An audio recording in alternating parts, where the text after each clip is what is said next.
ಪ್ರಧಾನಿ ನರೇಂದ್ರ ಮೋದಿ ಅವರ ನಿನ್ನೆ ಮತ್ತು ಇವತ್ತಿನ ಭಾಷಣವನ್ನ ಪ್ರಚಾರ ಸಭೆಗಳ ಭಾಷಣವನ್ನ ಗಮನಿಸಿದೆ. ಉತ್ತರ ಪ್ರದೇಶದ ಅಲಿಘರ್ನಲ್ಲಿ ಆಡಿರುವಂತಹ ಮಾತು ಹಾಗೆಯೇ ರಾಜಸ್ಥಾನದಲ್ಲಿ ನಡೆಸಿರುವಂತಹ ಪ್ರಚಾರ ಸಭೆಯಲ್ಲಿ ಹೇಳಿರುವಂತಹ ಮಾತುಗಳನ್ನು ಗಮನಿಸಿದರೆ ನೇರವಾಗಿ ಕಾಂಗ್ರೆಸ್ನ ಮ್ಯಾನಿಫೆಸ್ಟೋದ ಒಳಗಡೆ ಹೋಗಿನೇ ಮ್ಯಾನಿಫೆಸ್ಟೋದಲ್ಲಿರುವಂತಹ ಕೆಲವೊಂದು ಅಂಶಗಳನ್ನು ತೆಗೆದುಕೊಂಡೇ ಉಲ್ಲೇಖ ಮಾಡ್ತಾ ಇದ್ದಾರೆ ಮತ್ತು ಕಾಂಗ್ರೆಸ್ ಮುಸಲ್ಮಾನರ ಓಲೈಕೆಗೆ ಯಾವ ಹಂತದವರೆಗೆ ತಲುಪ್ತಾ ಇದೆ ಅನ್ನೋದನ್ನ ಮೋದಿಯವರು ವಿವರಿಸುವಂತಹ ಪ್ರಯತ್ನವನ್ನು ಮಾಡ್ತಾ ಇದ್ದಾರೆ. ಹಾಗಾದ್ರೆ ಮೋದಿ ಹಾಕಿರುವಂತಹ ಲೆಕ್ಕಾಚಾರ ಯಾವ ಸ್ವರೂಪದ್ದು ಅನ್ನೋದರ ಬಗ್ಗೆ ಒಂದು ವರದಿಯನ್ನು ನಿಮಗೆ ತೋರಿಸ್ತೀವಿ.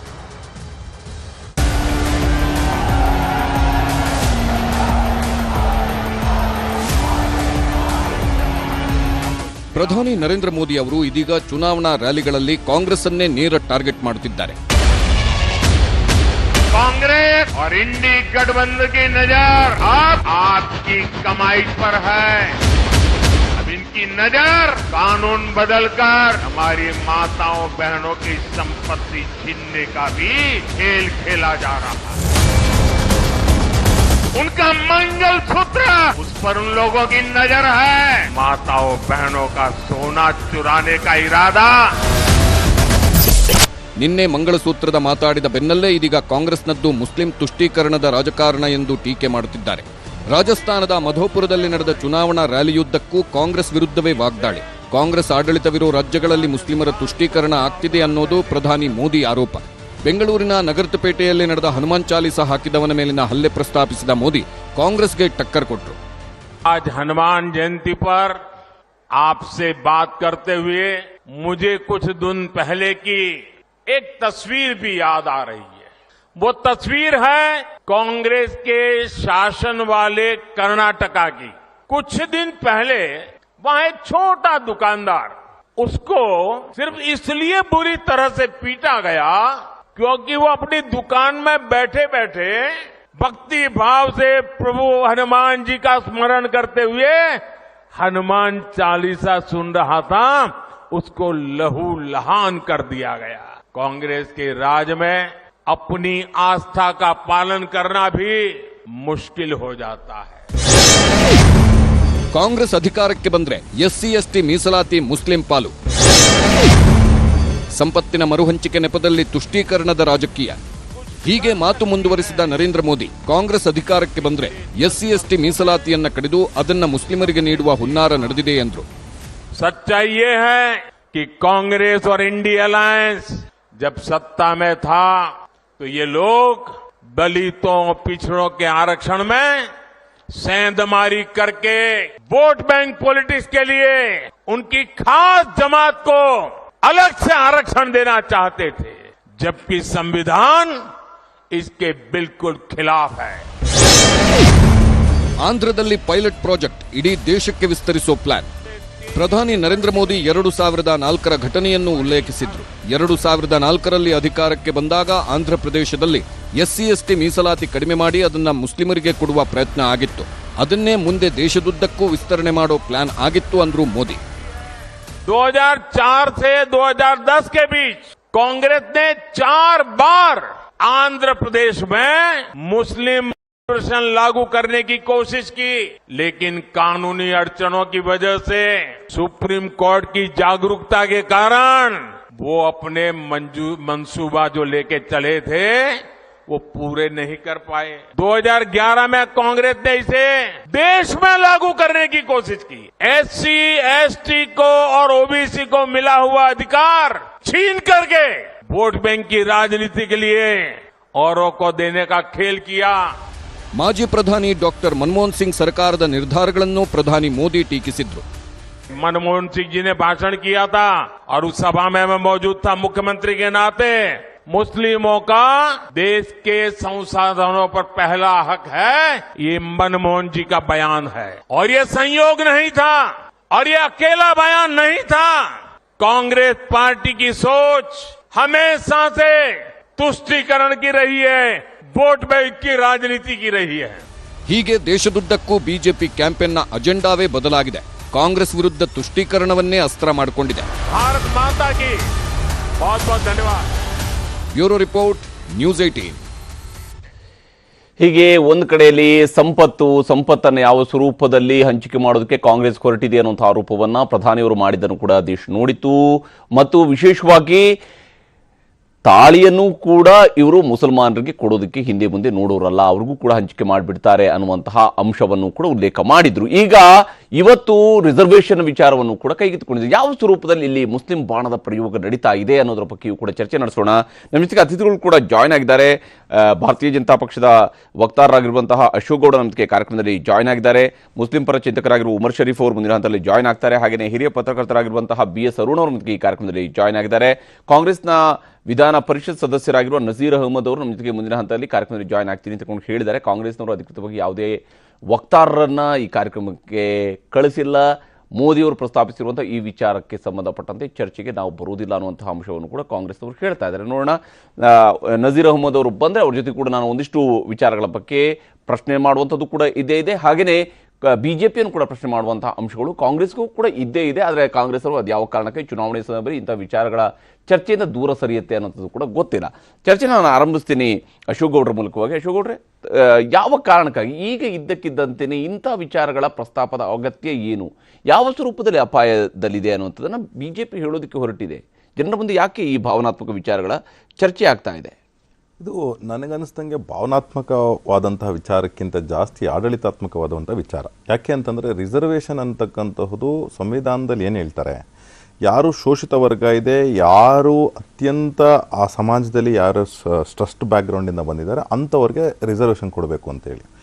ಆದರೆ ಈ ದೇಶದಲ್ಲಿ ಅನೇಕ ಮುಖ್ಯಮಂತ್ರಿಗಳು ಅವರ ಮೂಗು ನೇರಕ್ಕೆ ಒಂದಷ್ಟು ವಿಚಾರಗಳನ್ನು ಮಾಡಿಕೊಂಡು ರಿಸರ್ವೇಷನನ್ನು ಒಂದು ತುಷ್ಟೀಕರಣಕ್ಕೋಸ್ಕರ ರಿಸರ್ವೇಷನ್ ಕೊಡ್ತಾರೆ. ಇನ್ಫ್ಯಾಕ್ಟ್ ಆಂಧ್ರ ಪ್ರದೇಶದ ಏನು ಪ್ರಧಾನಮಂತ್ರಿಗಳು ಹೇಳ್ತಿದ್ದಾರೆ, ಯಾವ ರೀತಿಯಲ್ಲಿ ರಿಸರ್ವೇಷನನ್ನು ಒಂದು ಸಮುದಾಯಕ್ಕೆ ಕೊಡಲಾಗಿತ್ತು ಮತ್ತು ಅದರಲ್ಲಿ ಏನಿಳಿತು ಪ್ರಾವಿಷನ್ಸು, ಸುಪ್ರೀಂ ಕೋರ್ಟಲ್ಲಿ ಏನಾಗುತ್ತೆ ಅದೆಲ್ಲನೂ ಚರ್ಚೆ ಆಗಿರ್ತಕ್ಕಂಥ ವಿಚಾರವೇ. ಯಾಕೆ ಅಂತಂದರೆ ಕ್ಲಿಯರ್ ಕಟ್ಟಾಗಿ ಹೇಳುತ್ತೆ, ಧರ್ಮದ ಆಧಾರದ ಮೇಲೆ ರಿಸರ್ವೇಷನ್ ಕೊಡಲಿಕ್ಕೆ ಬರೋದಿಲ್ಲ ಅಂತ ಹೇಳಿ. ಆದರೂ ಸಹ ಕೆಲವು ಮುಖ್ಯಮಂತ್ರಿಗಳು ಇನ್ಕ್ಲೂಡಿಂಗ್ ಕರ್ನಾಟಕದಲ್ಲೂ ಸಹ ಯಾರಾದರೂ ಆಗಲಿ ರಿಸರ್ವೇಷನನ್ನು ಧರ್ಮದ ಆಧಾರದ ಮೇಲೆ ಕೊಟ್ಟಿರ್ತಕ್ಕಂಥದ್ದು ಸಂವಿಧಾನ ಬಾಹಿರ. ಕೆಲವು ಸತಿ ಚಾಲೆಂಜ್ ಆಗಿದೆ, ಕೆಲವು ಸತಿ ಚಾಲೆಂಜ್ ಆಗಿಲ್ಲ. ಫಾರ್ಚುನೇಟ್ಲಿ ಆಂಧ್ರ ಪ್ರದೇಶದಲ್ಲಿ ತುಂಬ ಡಿಸ್ಕಸ್ ಆಗಿ ಅದರ ಒಂದು ವಿಚಾರ. ಎರಡನೇದು ನೋಡಿ, ಈಗ ಸಂಪತ್ತಿನ ವಿಚಾರ, ಹಂಚಿಕೆ ವಿಚಾರ ಬಂದಾಗ ನೀವು ಇನ್ನೊಂದು ನನಗೆ ನೆನಪಾಗ್ತದೆ. ನೀವು ರಾಜಸ್ಥಾನ ಜೈಪುರ್ನ ಏನು ಫೋರ್ಟ್ಸ್ ಇದೆ, ಆ ಸುತ್ತಮುತ್ತ ಫೋರ್ಟ್ಸ್ ಹತ್ರ ಹೋಗಿ ಅವ್ರ ಹತ್ರ ಸ್ವಲ್ಪ ಯಾರಲ್ಲಿ ಕೇರ್ ಟೇಕರ್ಸ್ ಇರ್ತಾರೋ ಅವ್ರ ಹತ್ರ ಮಾತಾಡಿದಾಗ ಇನ್ನೊಂದು ವಿಚಾರ ಹೇಳ್ತಾರೆ. ಸರ್, ಎಮರ್ಜೆನ್ಸಿ ಟೈಮ್ನಲ್ಲಿ ನಮ್ಮಲ್ಲಿ ಇದ್ದಂತಹ ಖಜಾನೆಗಳನ್ನು ಲೂಟ್ ಮಾಡ್ಕೊಂಡು ಅಂದಿನ ರೆಜಿಮ್ ಅಂದರೆ ಸರ್ಕಾರ ಯಾವುದಿತ್ತು, ಕೇಂದ್ರ ಸರ್ಕಾರ, ಜೈಪುರಿಂದ ಡೆಲ್ಲಿವರೆಗೂ ಸಹ ಈ ಮಿಲಿಟ್ರಿ ಟಕ್ಸ್ನಲ್ಲಿ ಅಮೌಂಟ್ಗಳನ್ನು ಅಂದರೆ ಅವ್ರ ಖಜಾನೆನಲ್ಲಿದ್ದಂತಹ ಇದನ್ನು ತುಂಬ್ಕೊಂಡು ಹೋದ್ರು ಅಂತ ಹೇಳ್ಬಿಟ್ಟು ಅಲ್ಲಿನ ಜನ ಹೇಳ್ತಾರೆ. ನಾನು ಹೇಳ್ತಿರೋದಲ್ಲ, ಅಲ್ಲಿನ ಜನ ಹೇಳ್ತಾರೆ. ಅಂದರೆ ಇದಕ್ಕೆ ಒಂದು ಡೈರೆಕ್ಟ್ ಲಿಂಕ್ ಇದೆ. ನೀವು ಯಾರೋ ಒಬ್ಬರು ಸಂಪತ್ತನ್ನು ನೀವು ಬಿಡದೆ ಅದನ್ನು ತೆಗೆದುಕೊಂಡು ಹೋಗಿ ಭಾರತದ ಖಜಾನೆಗೆ ಸೇರಿಸ್ತಾರೆ, ಅದನ್ನು ಭಾರತದ ಖಜಾನೆಗೆ ಸೇರಿಸಿರಲಿಲ್ಲ ಅನ್ನತಕ್ಕಂತಹದ್ದು ಅವ್ರು ಹೇಳ್ತಕ್ಕಂಥ ವಿಚಾರ. ಅಂದರೆ ಈ ಎಲ್ಲ ವಿಚಾರಗಳನ್ನ ನೋಡಿ ಒಂದು ತುಲನೆ ಮಾಡಿ ನೋಡಿ, ಕಾಂಗ್ರೆಸ್ನ ಮನಸ್ಥಿತಿ ಮತ್ತು ಎಡಪಂಥೀಯರ ಮನಸ್ಥಿತಿ ಯಾವ ರೀತಿ ಆಗಿದೆ ಅಂತ. ಕರ್ನಾಟಕದಲ್ಲಿ ಇನ್ ಸ್ಪೆಸಿಫಿಕ್ ಹೇಳಬೇಕು ಅಂತಂದರೆ ಹನುಮಾನ್ ಚಾಲೀಸ ವಿಚಾರನ್ನೇ ತೆಗೆದುಕೊಂಡಾಗ ಎಡಪಂಥೀಯರು ಕಾಂಗ್ರೆಸ್ನ ಇವತ್ತಿನ ಸಿದ್ದರಾಮಯ್ಯನವ್ರ ಸರ್ಕಾರದ ಸುತ್ತ ಆಡಳಿತ ಯಾರಾದರೂ ಅಥವಾ ಪೆಸ್ಟಿಸೈಡ್ಸ್ ತುಂಬ್ತಿದ್ದಾರೆ ಅಂತಂದರೆ ಅದು ಎಡಪಂಥೀಯರು.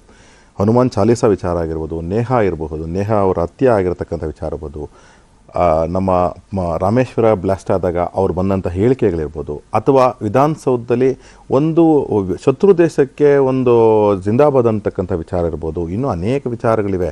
ಆ ಹಾನ್ಗಲ್ಲಲ್ಲಿ ರೇಪ್ ಆಗಿದ್ದು, ಅಥವಾ ಇನ್ನೂ ನೋಡಿ ನಾಲ್ಕು ವಿಚಾರ ನಾನು ಪ್ರಮುಖವಾಗಿ ಪ್ರಸ್ತಾವನೆ ಮಾಡಿ. ತನ್ವೀರ್ ಸೇಠ್ ಅವ್ರ ಮೇಲೆ ಕಾಂಗ್ರೆಸ್ನ ಶಾಸಕರು ಒಂದು ಮರ್ಡರ್ ಅಟೆಂಪ್ಟ್ ಆಗ್ತದೆ. ಕಾಂಗ್ರೆಸ್ನ ಶಾಸಕರ ಪರವಾಗಿ ಕಾಂಗ್ರೆಸ್ನ ಹಿರಿಯ ಮುಖಂಡರು ಯಾರೂ ನಿಲ್ಲಲ್ಲ.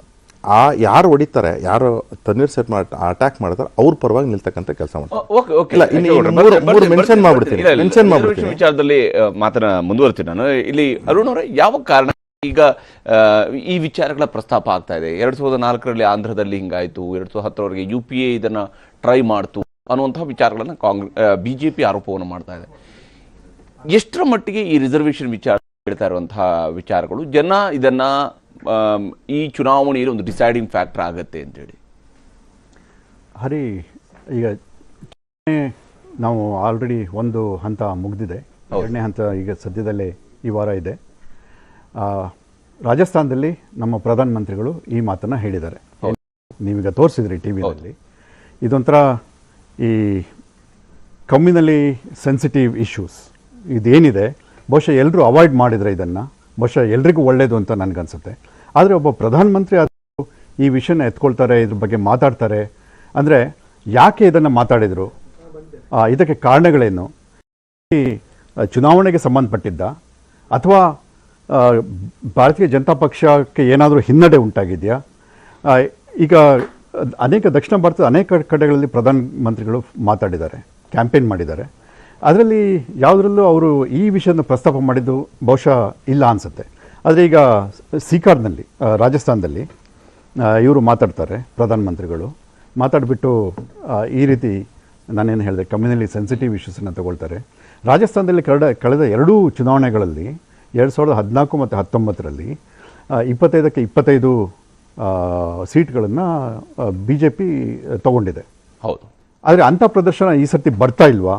ಈಗ ಮೊದಲನೇ ಹಂತದಲ್ಲಿ ಕಳೆದ 19ರಲ್ಲಿ ಎಷ್ಟು ಮತದಾನ ಆಗಿತ್ತು ಅದಕ್ಕಿಂತ ಕಡಿಮೆ ಮತದಾನ ಆಗಿದೆ ಫಸ್ಟ್ ಫೇಸ್ ಆಫ್ ಎಲೆಕ್ಷನ್ ರಾಜಸ್ಥಾನದಲ್ಲಿ. ಆಮೇಲೆ ಈಗ ನಾನು ಒಂದು ರಿಪೋರ್ಟ್ ಒಂದೆರಡು ಓದ್ತಾ ಇದ್ದೆ, ಅದರಲ್ಲಿ BJPಗೆ ಬಹುಶಃ ಎಲ್ಲ 25 ಸ್ಥಾನಗಳು ಬರಲಿಕ್ಕಿಲ್ಲ ಈ ಸರ್ತಿ.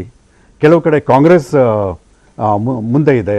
ಆಮೇಲೆ 2013ರಲ್ಲಿ ನಿಮ್ಗೆ ಗೊತ್ತಿರ್ಬೋದು, ರಾಜಸ್ಥಾನ್ ಅಸೆಂಬ್ಲಿ ಚುನಾವಣೆಯಲ್ಲಿ ಭಾರತೀಯ ಜನತಾ ಪಕ್ಷಕ್ಕೆ 163 ಸೀಟ್ ಬಂತು, 200 ಒಟ್ಟು ಸೀಟ್ಸ್. ಆದರೆ ಕಾಂಗ್ರೆಸ್ಗೆ ಕೇವಲ 21 ಸೀಟ್ ಬಂತು. ಆವಾಗ 25ಕ್ಕೆ 25 ಲೋಕಸಭಾ ಸೀಟ್ ಬಂತು. ಚುನಾವಣೆ 5 ತಿಂಗಳಲ್ಲಿ ಆಯಿತು. ಹೌದು. ಆದರೆ ಲಾಸ್ಟ್ ಟೈಮು ಕಾಂಗ್ರೆಸ್ ಬಂತು, ಅದು ಬೇರೆ ವಿಷಯ.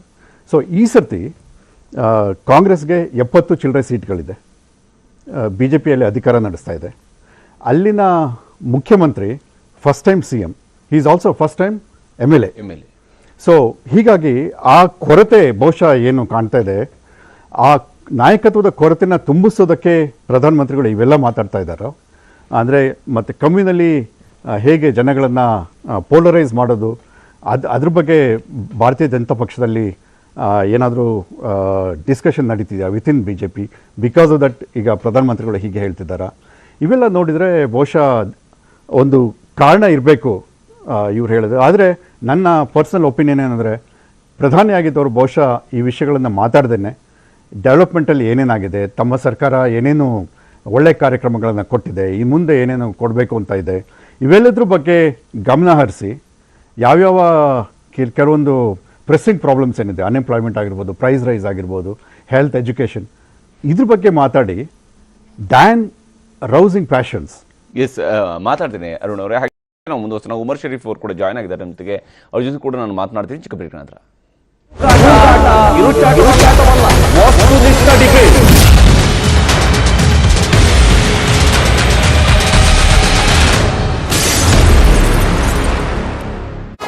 ಕೊಂಡಿದ್ವು 248 ಪುರುಷರು, 24 ಮಹಿಳೆಯರು ಸೇರಿದಂತೆ 272 ಅಭ್ಯರ್ಥಿಗಳು ಕಣದಲ್ಲಿದ್ದಾರೆ. ದಾವಣಗೆರೆ ಲೋಕಸಭಾ ಕ್ಷೇತ್ರದಲ್ಲಿ 30 ಅಭ್ಯರ್ಥಿಗಳು ಸ್ಪರ್ಧಾ ಕಣದಲ್ಲಿದ್ದಾರೆ.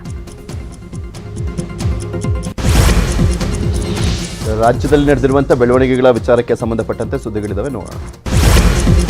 ಬಾಗಲಕೋಟೆಯಲ್ಲಿ ಸಾಲ ವಸೂಲಿಗೆ ಬಂದಂತ ಖಾಸಗಿ ಬ್ಯಾಂಕ್ ಸಿಬ್ಬಂದಿ ದರ್ಪವನ್ನ ಬರೆದಿದ್ದಾರೆ.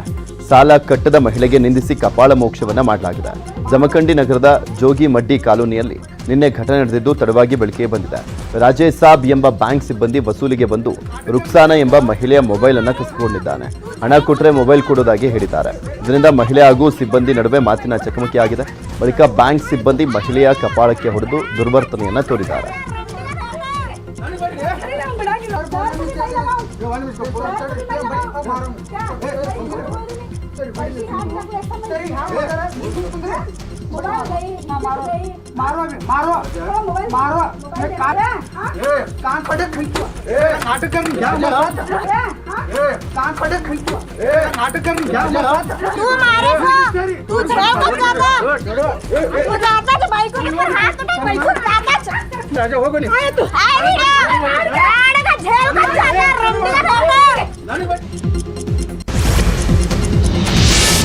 ವಿದ್ಯಾರ್ಥಿನಿ ನೇಹಾಳ ಕೊಲೆ ಪ್ರಕರಣ ರಾಜ್ಯದಲ್ಲಿ ಭಾರೀ ಸದ್ದು ಮಾಡ್ತಾ ಇದೆ. ಸಂಘಟನೆಗಳು, ವಿಪಕ್ಷಗಳು ಹೋರಾಟಗಳ ಮೇಲೆ ಹೋರಾಟ ಮಾಡ್ತಾ ಇವೆ. ಸಾರ್ವಜನಿಕವಾಗಿ ಆಕ್ರೋಶ ವ್ಯಕ್ತವಾದ ಬೆನ್ನಲ್ಲೇ ಎಚ್ಚೆತ್ತ ರಾಜ್ಯ ಸರ್ಕಾರ ಇದೀಗ ಮಹಿಳೆಯರ ರಕ್ಷಣೆಗೆ ಮುಂದಾಗಿದೆ. ಮಹಿಳೆಯರ ವಿರುದ್ಧದ ಅಪರಾಧ ಕುರಿತು ವಿಶೇಷ ನ್ಯಾಯಾಲಯ ಸ್ಥಾಪಿಸಲು ಸರ್ಕಾರ ನಿರ್ಧರಿಸಿದೆ. ಕಾನೂನು, ನ್ಯಾಯ ಮತ್ತು ಮಾನವ ಹಕ್ಕುಗಳ ಇಲಾಖೆ ಈ ಬಗ್ಗೆ ಆದೇಶವನ್ನು ಹೊರಡಿಸಿದೆ. ಈ ಬಗ್ಗೆ ತಕ್ಷಣ ಅಗತ್ಯ ಕ್ರಮ ವಹಿಸುವಂತೆ ಸರ್ಕಾರ ಆದೇಶಿಸಿದೆ. ಹುಬ್ಬಳ್ಳಿ ನೇಹಾ ಹತ್ಯೆ ಪ್ರಕರಣವನ್ನು ರಾಜ್ಯ ಸರ್ಕಾರ ಸಿಐಡಿ ತನಿಖೆಗೆ ವಹಿಸಿದೆ. ಪ್ರಕರಣವನ್ನು ಹಸ್ತಾಂತರಿಸಿದ್ದೇ ತಡ ಹುಬ್ಬಳ್ಳಿಗೆ ಸಿಐಡಿ ತಂಡ ಆಗಮಿಸಿದೆ. ಎಸ್ಪಿ ವೆಂಕಟೇಶ್ ನೇತೃತ್ವದ ತಂಡ ಹುಬ್ಬಳ್ಳಿಗೆ ಬಂದಿಳಿದಿದ್ದು ಇದು ಕೊಲೆಯಾದಂಥ ಸ್ಥಳಕ್ಕೆ ಭೇಟಿಯನ್ನು ಕೊಟ್ಟು ತನಿಖೆಯನ್ನು ಮಾಡಲಿದ್ದಾರೆ. ನಂತರ ವಿದ್ಯಾನಗರ ಪೊಲೀಸ್ ಠಾಣೆಗೆ ಭೇಟಿಯನ್ನು ಕೊಟ್ಟು ಈವರೆಗೂ ಕೈಗೊಂಡಂಥ ತನಿಖೆಯ ಮಾಹಿತಿಯನ್ನು ಪಡೆಯಲಿದೆ. ಬಳಿಕ ನೇಹಾ ಪೋಷಕರ ಹೇಳಿಕೆಯನ್ನು ಸಹ ಸಿಐಡಿ ದಾಖಲಿಸಿಕೊಳ್ಳಲಿದೆ. ನೇಹಾ ಹಿರೇಮಠ್ ಪ್ರಕರಣ ಮಾಸುವ ಮುನ್ನವೇ ಹುಬ್ಬಳ್ಳಿಯಲ್ಲಿ ಮತ್ತೊಂದು ಪ್ರಕರಣ ಬೆಳಕಿಗೆ ಬಂದಿದೆ. ಹುಬ್ಬಳ್ಳಿ ಮೂಲದ ಯುವತಿಗೆ ಅಫ್ತಾಬ್ ಎಂಬಾತನಿಂದ ಹಲ್ಲೆಯ ಆರೋಪ ಕೇಳಿಬಂದಿದೆ. ತನ್ನ ಹೆಸರು ಹೇಳಲು ಇಚ್ಛಿಸದ ಯುವತಿ ಅಫ್ತಾಬ್ ಜೊತೆ ಕೆಲ ದಿನಗಳಿಂದ ಸ್ನೇಹ ಹೊಂದಿದ್ದು ಎನ್ನಲಾಗಿದೆ. ಸ್ನೇಹದಿಂದ ಇದ್ದಾಗ ಕೆಲವು ಗಿಫ್ಟ್ಗಳನ್ನು ಯುವಕ ಕೊಟ್ಟಿದ್ದಾನಂತೆ. ಗಿಫ್ಟ್ ವಾಪಸ್ ಕೊಡೋ ಟೈಮ್ನಲ್ಲಿ ಹಲ್ಲೆ ಮಾಡಿರುವಂತಹ ಆರೋಪ ಕೇಳಿಬಂದಿದೆ. ಪ್ರಕರಣ ದಾಖಲು ಮಾಡಿಕೊಂಡಿರುವಂತಹ ಪೊಲೀಸರು ಯುವಕ ಅಫ್ತಾಬ್ನನ್ನ ಬಂಧಿಸಿದ್ದಾರೆ. ಬಳಿಕ ಹುಬ್ಬಳ್ಳಿ 2ನೇ ಜೆಎಂಎಫ್ಸಿ ನ್ಯಾಯಾಧೀಶರ ಎದುರು ಹಾಜರುಪಡಿಸಲಾಯಿತು. ಆರೋಪಿ ಅಫ್ತಾಬ್ನನ್ನ 1 ವಾರ ನ್ಯಾಯಾಂಗ ಬಂಧನಕ್ಕೆ ವಿಧಿಸಲಾಗಿದೆ. ಬೀದರ್ ಜಿಲ್ಲೆಯ ಹಲವೆಡೆ ಗುಡುಗು, ಬಿರುಗಾಳಿ ಸಹಿತ ಭಾರಿ ಮಳೆ ಆಗ್ತಾ ಇದೆ. 2 ಪ್ರತ್ಯೇಕ ಘಟನೆಗಳಲ್ಲಿ ಸಿಡಿಲು ಬಡಿದು ಓರ್ವ ಯುವಕ, 2 ಎತ್ತುಗಳು ಮೃತಪಟ್ಟಿವೆ. ಹುಮ್ನಾಬಾದ್ ತಾಲೂಕಿನ ದುಮ್ಮನಸೂರ್ ಗ್ರಾಮದಲ್ಲಿ ಸಿಡಿಲಿಗೆ ಯುವಕ ಮೃತಪಟ್ಟಿದ್ದಾರೆ. ಔರಾದ್ನ ಕುಳ್ಳೂರ ಗ್ರಾಮದಲ್ಲಿ ಸಿಡಿಲಿಗೆ 2 ಎತ್ತುಗಳು ಮೃತಪಟ್ಟಿವೆ. ಹನುಮ ಮಾಲಾಧಾರಿಗಳಿಗೆ ಬೊಲೆರೋ ವಾಹನ ಡಿಕ್ಕಿಯಾಗಿ 3 ಸ್ಥಳದಲ್ಲೇ ಮೃತಪಟ್ಟಿರುವಂತಹ ಘಟನೆ ರಾಯಚೂರಿನ ಶಕ್ತಿ ನಗರದಲ್ಲಿ ನಡೆದಿದೆ. ಘಟನೆಯಲ್ಲಿ 2 ಗಂಭೀರ ಗಾಯವಾಗಿದ್ದು ಆಸ್ಪತ್ರೆಗೆ ದಾಖಲಿಸಿ ಚಿಕಿತ್ಸೆ ನೀಡಲಾಗುತ್ತಿದೆ. ಹನುಮ ಜಯಂತಿ ಪ್ರಯುಕ್ತ ಕೃಷ್ಣಾ ನದಿಯಿಂದ ನೀರು ತರೋಕೆ ಹೋದಾಗ ಘಟನೆ ನಡೆದಿದೆ. ಸ್ವೀಟ್ ಗರ್ಲ್ ಲವ್ವೋ ಪಾರ್ಕಿನಲ್ಲಿ ಸಂಜೆ ಹೊತ್ತಲ್ಲೇ ನಡೆದು ಹೋಯಿತು ಜೋಡಿ ಹತ್ಯೆ. ಕಣ್ಣೆದುರೇ ಆಗಿತ್ತು ಮಗಳ ಹತ್ಯೆ. ಹೆಣ ಹಾಕಿದವನ ಹೆಣವಿಟ್ಟ ತಾಯಿ. Single love double murder. ವೀಕ್ಷಿಸಿ ಕ್ರೈಮ್ ಡೈರಿ ರಾತ್ರಿ 9:56ಕ್ಕೆ. ಉದಯ್ ಕುಮಾರ್ ಮೃತ ದುರ್ದೈವಿಗಳು. ವೃಕ್ಷಮಾತೆ ಎಂದೇ ಪ್ರಸಿದ್ಧಿಯನ್ನು ಪಡೆದಿರುವಂತಹ ಅಂಕೋಲಾ ತಾಲೂಕಿನ ಹೊನ್ನಳ್ಳಿ ಗ್ರಾಮದ ಹಾಲಕ್ಕಿ ಸಮುದಾಯದ ತುಳಸಿ ಗೌಡ ಅವರ ಆರೋಗ್ಯದಲ್ಲಿ ಏರುಪೇರಾದಂತಹ ಹಿನ್ನೆಲೆಯಲ್ಲಿ ಆಸ್ಪತ್ರೆಗೆ ದಾಖಲು ಮಾಡಲಾಗಿದೆ. ಕಳೆದ 2 ದಿನದಿಂದ ಆರೋಗ್ಯ ಸಮಸ್ಯೆ ಎದುರಿಸ್ತಾ ಇದ್ದಂಥ ತುಳಸಿ ಗೌಡ ಅವರನ್ನ ಕಾರವಾರದ ಕಿಮ್ಸ್ ಆಸ್ಪತ್ರೆಗೆ ದಾಖಲಿಸಿ ಚಿಕಿತ್ಸೆಯನ್ನು ಕೊಡಲಾಗ್ತಾರೆ. ಬೆಳಗಾವಿಯ ವಂಟಮುರಿಯಲ್ಲಿ ಮಹಿಳೆ ವಿವಸ್ತ್ರಗೊಳಿಸಿ ಹಲ್ಲೆ ನಡೆಸಿದ್ದ ಪ್ರಕರಣದ ಎಲ್ಲ ಆರೋಪಿಗಳಿಗೆ ಹೈಕೋರ್ಟ್ ಷರತ್ತುಬದ್ಧ ಜಾಮೀನು ನೀಡಿದೆ. ಘಟನೆ ಸಂಬಂಧ 13 ಜನ ಆರೋಪಿಗಳನ್ನು ಬಂಧಿಸಲಾಗಿದ್ದು 4 ತಿಂಗಳ ಅವಧಿಯಲ್ಲೇ ಎಲ್ಲಾ ಆರೋಪಿಗಳಿಗೂ ಜಾಮೀನು ಸಿಕ್ಕಿದೆ. ಜಾಮೀನು ಸಿಗ್ತಾ ಇದ್ದಂತೆ ಬೆಳಗಾವಿಯ ಹಿಂಡಲ್ಗಾ ಜೈಲಿನಿಂದ ಹೊರಬಂದಂತ ಆರೋಪಿಗಳನ್ನು ಹೂಮಾಲೆ ಹಾಕಿ ಸ್ವಾಗತ ಕೋರಲಾಗಿದೆ. ಜೈಲಿನ ಎದುರು ನಡೆದ ಸಂಭ್ರಮದ ವಿಡಿಯೋಗಳು ಸಾಮಾಜಿಕ ಜಾಲತಾಣಗಳಲ್ಲಿ ವೈರಲ್ ಆಗ್ತಾ ಇವೆ. ಕಸಾಯಿಖಾನೆಗೆ ಸಾಗಣೆ ಮಾಡ್ತಾ ಇದ್ದಂತೆ 20ಕ್ಕೂ ಹೆಚ್ಚು ಸೀಮೆ ಹಸುಗಳನ್ನು ರಕ್ಷಣೆ ಮಾಡಲಾಗಿದೆ. ರಾಮನಗರದ ಚನ್ನಪಟ್ಟಣ ತಾಲೂಕು ನಿಡ್ಘಟ್ಟ ಚೆಕ್ ಪೋಸ್ಟ್ನಲ್ಲಿ ಈ ಘಟನೆ ನಡೆದಿದೆ. ತಡರಾತ್ರಿ ಪೊಲೀಸರ ತಪಾಸಣೆ ಮಾಡಲಾಗಿರುವಂಥದ್ದು. 20ಕ್ಕೂ ಹೆಚ್ಚು ಸೀಮೆ ಹಸುಗಳನ್ನು ಕ್ಯಾಂಟರ್ನಲ್ಲಿ ಸಾಗಣೆ ಮಾಡ್ತಾ ಇದ್ರು. ಪೊಲೀಸರನ್ನ ಕಂಡು 2 ಕದೀಮರು ಪರಾರಿಯಾಗಿದ್ದಾರೆ. ಬೆಂಗಳೂರಿನಲ್ಲಿ ಬೆಳ್ಳಂಬೆಳಗ್ಗೆ ಅಗ್ನಿ ಅವಘಡ ಸಂಭವಿಸಿದೆ. ಥಣಿಸಂದ್ರದ ಹೆಗಡೆ ನಗರದ ಗುಜ್ರಿ ಅಂಗಡಿಯಲ್ಲಿ ಬೆಂಕಿ ಕಾಣಿಸಿಕೊಂಡಿದೆ. ಬೆಳಗಿನ ಜಾವ 4 ಗಂಟೆ ಸುಮಾರಿಗೆ ಬೆಂಕಿ ಕಾಣಿಸಿಕೊಂಡಿದ್ದು ಗುಜ್ರಿ ಅಂಗಡಿಯಲ್ಲಿ ಎಲ್ಲಾ ವಸ್ತುಗಳು ಭಸ್ಮವಾಗಿವೆ. ಸ್ಥಳಕ್ಕೆ ದೌಡಾಯಿಸಿದ ಅಗ್ನಿಶಾಮಕ ದಳ ಸಿಬ್ಬಂದಿ ಬೆಂಕಿಯನ್ನ ನಂದಿಸಿದ್ದಾರೆ. ಘಟನೆಯಲ್ಲಿ ಯಾವುದೇ ಪ್ರಾಣಾಪಾಯ ಆಗಿಲ್ಲ.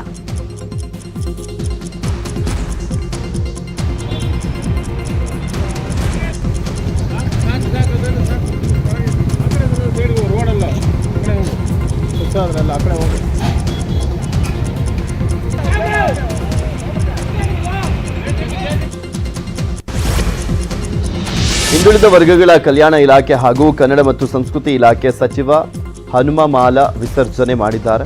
ಇಂದು ಹನುಮ ಜಯಂತಿ ಹಿನ್ನೆಲೆಯಲ್ಲಿ 100 ಕಾರ್ಯಕರ್ತರೊಂದಿಗೆ ಅಂಜನಾದ್ರಿ ಬೆಟ್ಟ ಹತ್ತಿ ಪೂಜೆಯನ್ನು ಸಲ್ಲಿಸಿ ಹನುಮ ಮಾಲ ವಿಸರ್ಜನೆ ಮಾಡಿದ್ದಾರೆ. ಒಟ್ಟು 5 ದಿನಗಳ ಕಾಲ ಸಚಿವ ತಂಗಡಿಗೆ ಹನುಮ ಮಾಲ ಧರಿಸಿ ಹನುಮನಿಗೆ ಪೂಜೆಯನ್ನು ಸಲ್ಲಿಸಿದರು. ಬೆಂಗಳೂರಿನ ಎಚ್ಎಸ್ಆರ್ ಲೇಔಟ್ನಲ್ಲಿ ಕಾರ್ ಹರಿದು ಮಗುವೊಂದು ಸಾವನ್ನಪ್ಪಿರುವಂತಹ ಘಟನೆ ನಡೆದಿದೆ. ತಂದೆಯ ಮಗುವನ್ನ ಗಮನಿಸದೆ ಕಾರನ್ನ ಹರಿಸಿದ್ದಾರೆ. ಸಂಬಂಧಿಕರ ಮದುವೆಗೆ ಹೋಗಿ ಬಂದ ಕುಟುಂಬ ಲಗೇಜ್ ಎಲ್ಲವನ್ನು ಮನೆಯೊಳಗೆ ಇಡ್ತಾ ಇದ್ರು. ಬಳಿಕ ಮಗು ತನ್ನ ಹಿಂದೆಯೇ ಓಡ್ಬಂದು ಡೋರ್ ಬಳಿ ನಿಂತಿತ್ತು. ಇದನ್ನ ಗಮನಿಸದೆ ತಂದೆ ಕಾರ್ ಹರಿಸಿದ್ದು ಮಗು ಸಾವನ್ನಪ್ಪಿದೆ. ಚಾಮರಾಜನಗರದಲ್ಲಿ ಎನ್ಡಿಎ ವಿರುದ್ಧ ಪ್ರಚಾರ ಮಾಡಲಿಕ್ಕೆ ಬಂದಿದ್ದಂಥ ರೈತ ಸಂಘದ ಕಾರ್ಯಕರ್ತರಿಗೆ ಗ್ರಾಮಸ್ಥರು ಹಿಗ್ಗಾಮುಗ್ಗಾ ತರಾಟೆಗೆ ತೆಗೆದುಕೊಂಡಿದ್ದಾರೆ. ನಾವು ಯಾರಿಗಾದ್ರೂ ವೋಟ್ ಹಾಕ್ತೀವಿ, ಮೋದಿಗೆ ಹಾಕಬೇಡಿ ಅನ್ನೋಕ್ ನೀವ್ಯಾರು? ಹೋಗಿ ಮಣ್ತೀನಿ. ಮೋದಿಗೆ ವೋಟ್ ಹಾಕಲಿಲ್ಲ ಅಂದ್ರೆ ದೇಶ ಏನಾಗುತ್ತೆ ಗೊತ್ತಾ? ಜಾಸ್ತಿ ಮಾತನಾಡಬೇಡಿ, ಹೋಗ್ತಾ ಇರಿ ಅಂತ ರೈತ ಸಂಘದ ಕಾರ್ಯಕರ್ತರಿಗೆ ಗ್ರಾಮಸ್ಥರು ತಿರುಗೇಟನ್ನು ಕೊಟ್ಟಿದ್ದಾರೆ.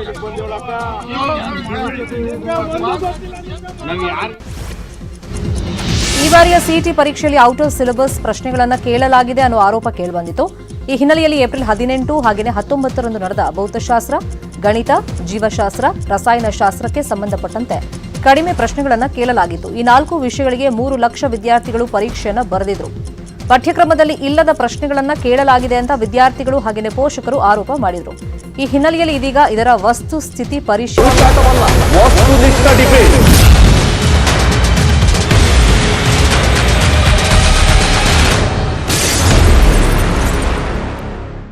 ರೇಗೇಂದ್ರ, ಮತ್ತೊಮ್ಮೆ ಸ್ವಾಗತ. ನಾವು ಚರ್ಚೆಯನ್ನು ಮುಂದುವರಿಸೋಣ.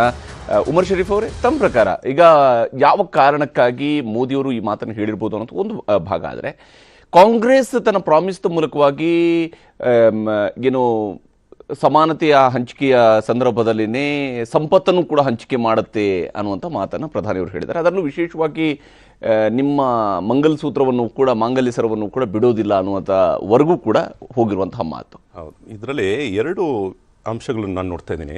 ಒಂದು, ಕಾಂಗ್ರೆಸ್ ವಿರುದ್ಧವಾಗಿ ಅವರು ಒಂದು ಸುಳ್ಳು ಮಾತು ನುಡಿದಿದ್ದಾರೆ. ಏನಂತ ಹೇಳಿ, ನಿಮ್ಮ ಮಂಗಲಸೂತ್ರವರೆಗೂ ಕೈ ಹಾಕ್ತಾರೆ, ಮತ್ತು ಅದರಿಂದ ಬೇರೆ ಅಲ್ಪಸಂಖ್ಯಾತರಂತ ಆ ಒಂದು ಪದನ ಕೂಡ ಹೆಂಗೆ ಉಪಯೋಗ ಮಾಡಿದರೆ, ಗುಸ್ಪೇಟಿ ಅಂತ ಒಂದು ಪದ, ಯಾರಿಗೆ ಜಾಸ್ತಿ ಮಕ್ಕಳಿದೆಯೋ ಅವರಲ್ಲಿ ಅದನ್ನು ಡಿವೈಡ್ ಮಾಡ್ತಾರೆ ಅಂತ ಒಂದು ಮಾತು ಹೇಳಿದ್ದಾರೆ. ಅದು ಭಾಳ ಡಿರೋಗೇಟ್ರಿ ಆಗಿದೆ. ಏನಂದರೆ, ಅದು PM ಅಂತಸ್ತಿಗೆ ಅದು ಅಷ್ಟು ಸೂಟಬಲ್ ಅಲ್ಲ. ಫಸ್ಟ್ ಎಲ್ಲರೂ ಅದನ್ನು ಒಪ್ಕೊಳ್ಬೇಕಾಗಿರುತ್ತೆ. ಎಲ್ಲರೂ ಅಂದರೆ ಯಾಕಂತ ಹೇಳಿದ್ರೆ, ಈ ದೇಶದ ಪ್ರಜೆಯಾಗಿ ನಾನು ಮಾತಾಡ್ತಿದ್ದೀನಿ. ನನಗೆ ಒಂದು ರೀತಿ ಅಫೆನ್ಸಿವ್ ಆಗಿತ್ತು. ಗುಸ್ಪೇಟೆ ಅಂದರೆ ಯಾರ ಬಗ್ಗೆ ಮಾತಾಡ್ತೀನಿ, ನಮ್ಮ ಬಗ್ಗೆನ ಅಂತ. ಅಂದರೆ ಗುಸ್ಪೇಟೆ ಅಂದರೆ ಆಚೆಯಿಂದ ಬಂದವರು ಅಂತ. ನಾವಿಲ್ಲಿಂದ ಆಚೆಯಿಂದ ಬಂದವರು, ನಾವು ಇಲ್ಲಿಂದ ಈ ಮಣ್ಣಿನ ಮಕ್ಕಳೇ. ನಮ್ಮ ಪೂರ್ವಜರು ಹಿಂದೂಗಳಂತ ನಾವು ಹೇಳ್ಕೊಳ್ತೀವಿ. ಇದೆಲ್ಲ ನಾನು ನಂಬಿದ್ದೀನಿ. ಸೊ ಗುಸ್ಪೇಟಿ ಅಂತ ಹೇಳುವಾಗ, ಮತ್ತೆ ಅಧಿಕವಾಗಿ ಮಕ್ಕಳು ಇರುವ ಆ ಒಂದು ಸಮಾಜ ಅಂತ ಹೇಳುವಾಗ, ಅದು ಒಂದು ರೀತಿ ಇನ್ಸಲ್ಟೇ. ಅದು ಇವತ್ತು ನೋಡಿ, ಇವತ್ತು ಅಕಾರ್ಡಿಂಗ್ ಟು ದಿ ರಿಪೋರ್ಟ್ ಏನಂದರೆ 2.7 ಇದೆ, 2.7 ಇದೆ. ಮತ್ತು ಹಿಂದೂಗಳಲ್ಲಿ ಕೂಡ 2.3 ಎಲ್ಲೋ ಅಲ್ಲೇ ಪ್ರೊಡಕ್ಟಿವಿಟಿ ರೇಟ್, ಅದು ಫರ್ಟಿಲಿಟಿ ರೇಟು ಅಷ್ಟೇ, ಫರ್ಟಿಲಿಟಿ ರೇಟು ಅಷ್ಟೇ ಇರೋದು. ಇವಾಗ ಏನು ಜಾಸ್ತಿ ಮಕ್ಕಳು ಅಂದರೆ ಎಷ್ಟಾಗ್ಬಿಟ್ಟಿದ್ದೀವಿ, ಅದೊಂದು ಪ್ರಶ್ನೆ ಬರುತ್ತೆ. ಮತ್ತು ನಮ್ಮ ಎಕಾನಮಿ ಇವತ್ತು ವರ್ಲ್ಡ್ಸ್ 5th ಎಕಾನಮಿ ಅಂತ ನಾವು ಹೇಳ್ಕೊಳ್ತೀವಿ. ಅದರಲ್ಲಿ ನಮಗೆ ಒಂದು ರೀತಿ ಹ್ಯಾಪಿನೆಸ್ ಸಿಗ್ತಿದೆ. ಕಾರಣ ಒಂದು ಪಾಪ್ಯುಲೇಷನ್ ಇಸ್ ಅ ಸ್ಟ್ರೆಂತು. ಅದರಲ್ಲಿ ಬೇರೆ ಡೆಮೋಗ್ರಫಿ ನೋಡ್ತಿದ್ದೀವಲ್ಲ, ಅದರಲ್ಲಿ ಆ ಏಜ್ ಗ್ರೂಪ್ ಇದೆಲ್ಲ, ಅರೌಂಡ್ ಅದು ಮಿಡ್ಲ್ ಏಜ್ಗೂ ಮತ್ತು ಟೀನೇಜ್ಗೂ ನಡುವೆ ಇರುವಂತಹ ಆ ಒಂದು ನಂಬರ್ಸ್ ಇದೆಲ್ಲ, that is making a strong. China ಒಂದು ಕಾಲದಲ್ಲಿ ಪಾಪ್ಯುಲೇಷನ್ ಕಡಿಮೆ ಮಾಡಬೇಕಂತ ಹೇಳಿ ಇವಾಗ 3 ಅನುಮತಿ ಕೊಡ್ತಾ ಇದ್ದಾರೆ. ಯಾಕಂತ ಹೇಳಿದ್ರೆ ಪಾಪ್ಯುಲೇಷನ್ ಇಲ್ಲದಿದ್ರೆ ಅವರು ಸ್ಟೆಬಿಲೈಸ್ ದೇರ್ ಗೌರ್ಮೆಂಟ್. ಸೊ ಇದು ಎಕನಾಮಿಕ್ಸ್ನಲ್ಲಿ ನಮಗೆ ಹೇಳ್ಕೊಟ್ಟಿದ್ದಾರೆ. ಮತ್ತು ನಾವು ಅದರಲ್ಲಿ ನಾವು ಪ್ರೌಡ್ ಆಗಿರ್ಬೋದು, we are the 5th economy ಅಂತ. ಬಟ್ 48 ಪರ್ ಕ್ಯಾಪಿಟಾ ಇನ್ಕಮ್ನಲ್ಲಿ 148ನಲ್ಲಿ ಇದ್ದೀವಿ, ಹಿಂದುಳಿದಿದ್ದೀವಿ. ಅಂದರೆ ಮೆಂಬರ್ಸ್ನಲ್ಲಿ ನಮ್ಮಲ್ಲಿ ಅಧಿಕವಾಗಿ ಸಂಪತ್ತು ಎಲ್ಲರಿಗೂ ಹೋಗಿ ಡಿಸ್ಟ್ರಿಬ್ಯೂಟ್ ಆಗಿಲ್ಲ, ಕೆಲವರ ಕೈಯಲ್ಲಿ ಸಂಪತ್ತು ಹೋಗಿ ಸೇರಿಕೊಂಡಿದೆ. ಇದನ್ನು ಅರ್ಥ ಮಾಡ್ಕೊಳ್ಬೇಕಾಗಿದೆ. This is very important. So ಸುಳ್ಳೇನೆಂದರೆ, ಎಲ್ಲೂ ಕೂಡ ಕಾಂಗ್ರೆಸ್ಸಿನ ಮ್ಯಾನಿಫೆಸ್ಟೋನಲ್ಲಿ ಅವರು ಹಿಂದೂಗಳ ಹತ್ರ ಹೋಗಿ ಆ ಒಡವೆಗಳನ್ನ ತಗೊಂಡು ಅಲ್ಲಿಂದ ಹೋಗಿ ಎಲ್ಲರ ಹತ್ರ ಹೋಗೋ ಆ ಸಂಪತ್ತನ್ನು ಡಿಸ್ಟ್ರಿಬ್ಯೂಟ್ ಮಾಡ್ತೀವಿ ಅಂತ ಏನೂ ಅಲ್ಲಿ ಬರೆದಿಟ್ಟಿಲ್ಲ ಅಂತ ಕಾಂಗ್ರೆಸ್ ಮೆಂಬರ್ಸ್ ಹೇಳ್ಕೊಳ್ತಾರೆ. ಮ್ಯಾನಿಫೆಸ್ಟೋನಲ್ಲಿ ಇಲ್ಲ. ಮತ್ತು ನಮ್ಮ ಮೇಲೆ ಏನಾಗಿದೆ, ಹೇಟ್ ಸ್ಪೀಚ್ ಆಗಿಬಿಟ್ಟಿದೆ. ಹೇಟ್ ಸ್ಪೀಚ್ ಅದು. ಗುಸ್ಪೇಟಿ, ನಾನು ಹೇಳ್ಕೊಳ್ತೀನಿ, ನಾನು ಗುಸ್ಪೇಟಿ ಇಲ್ಲಪ್ಪ, ನಾನು ಇನ್ನು ಮಣ್ಣಿನ ಮಗ, ನಮ್ಮ ಪೂರ್ವಜರು ಈ ಭೂಮಿನಲ್ಲಿ ಹುಟ್ಟಿದವರು, ನಮ್ಮ ಧರ್ಮ ಬದಲಾವಣೆ ಆಗಿದೆ, ಬಟ್ ನಮ್ಮ ರೇಸ್ ಆಗಲಿ, ನಾವು ಎಲ್ಲಿಂದ ಬಂದಿದ್ದು, ಅವೆಲ್ಲ ಇಲ್ಲಿಂದನೇ ಬಂದಿರೋದು. ಸೊ ಆ ಸ್ಟೇಟ್ಮೆಂಟ್ ಇದಲ್ಲ, ಇದನ್ನು ಕೂಡ ಯಾವುದೇ ಸೌತ್ ಇಂಡಿಯನ್ BJP ಮೆಂಬರ್ ಕೂಡ ಓಪನ್ ಆಗಿ ಅದನ್ನು ಅನುವಾದ ಮಾಡಲಿ ಅವರಲ್ಲಿ ಶಕ್ತಿ ಇಲ್ಲ. ನಮ್ಮ ಪ್ರಧಾನಿ ಅಲ್ಲಿ ಮಾಡಿರುವ ಆ ಸ್ಪೀಚಿಗೆ ಅಲ್ಲಿ ಬೆಂಬಲ ಸಿಕ್ತು, ಎಲ್ಲರೂ ಚಪ್ಪಾಳೆ ಹೊಡಿತಿದ್ರು. ಬಟ್ ಅದೇ ಸ್ಪೀಚ್ ಒಂದು ವೇಳೆ ಅಲ್ಲಿ ತಮಿಳ್ನಾಡಿನಲ್ಲಿನೋ ಇಲ್ಲ ಕರ್ನಾಟಕದಲ್ಲಿನೋ ಇಲ್ಲ ಕೇರಳದಲ್ಲಿ ಆ ಭಾಷಣ ಕೊಡಬೇಕೆಂದ್ರೆ ಅಲ್ಲಿ ಬಹಳ ಅಸಹ್ಯವಾಗಿ ಫೀಲ್ ಆಗುತ್ತೆ. ಯಾಕಂದರೆ ಇಲ್ಲಿರುವ ಜನರು ಆ ರೀತಿಯ ಜನರಲ್ಲ. ಇದನ್ನು ನಾನು ಓಪನ್ ಆಗಿ ಹೇಳೋಕ್ಕೆ ನಾನು ಸಿದ್ಧವಾಗಿದ್ದೀನಿ. ನಾನು ಅಂಥದ್ದು ಏನು ಇಂತಹ ಒಂದು ಡಿವಿಸಿವ್ ಪಾಲಿಟಿಕ್ಸನ್ನು ಇಲ್ಲಿರುವತಕ್ಕಂತಹ BJP ಮೆಂಬರ್ಸ್ನಲ್ಲಿ ಕೂಡ ನಾನು ನೋಡಿಲ್ಲ. ಮಾತಾಡ್ತೀರಿ ಉಮರ್ ಶರೀಫ್ ಅವರೇ, ನಾನು ಚರ್ಚೆ ಮುಂದುವರಿಸ್ತೀನಿ. ಇಲ್ಲಿ ಬಹಳ ಮುಖ್ಯವಾಗಿ ಕಾಂಗ್ರೆಸ್ನ ಮ್ಯಾನಿಫೆಸ್ಟೋದಲ್ಲಿ ಇರುವಂತಹ ಒಂದಿಷ್ಟು ಅಂಶಗಳು ಕೂಡ ಈ ಮಾತುಗಳಿಗೆ ಕಾರಣ ಆಗ್ತಾ ಇದೆ ಅಂತ ಹೇಳಿ. ಹಾಗಾದ್ರೆ ಕಾಂಗ್ರೆಸ್ನ ಮ್ಯಾನಿಫೆಸ್ಟೋದಲ್ಲಿ ಇರುವಂತಹ ಅಂಶಗಳು ಏನು ಅನ್ನೋದನ್ನು ಕೂಡ ನಿಮಗೆ ತೋರಿಸ್ತೀನಿ ಚಿಕ್ಕ ಬ್ರೇಕ್ ನಂತರ.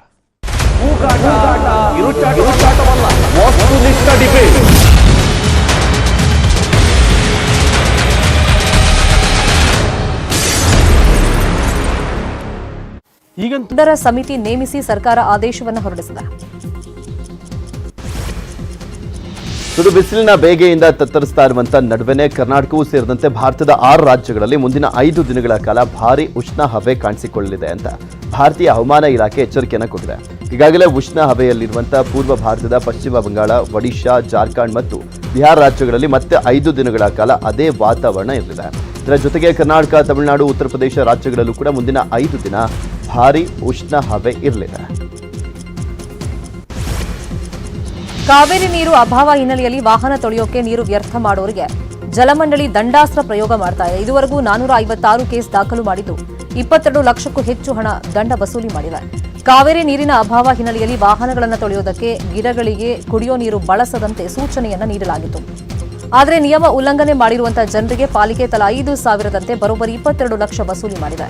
ಇನ್ಮುಂದೆ ದಂಡ ಹಾಕೋದಕ್ಕೆ ಪ್ರತ್ಯೇಕ ತಂಡ ರಚನೆ ಮಾಡಿದ್ದು ವಾಟರ್ಮನ್ಗಳು ದಂಡವನ್ನ ಹಾಕಲಿದ್ದಾರೆ.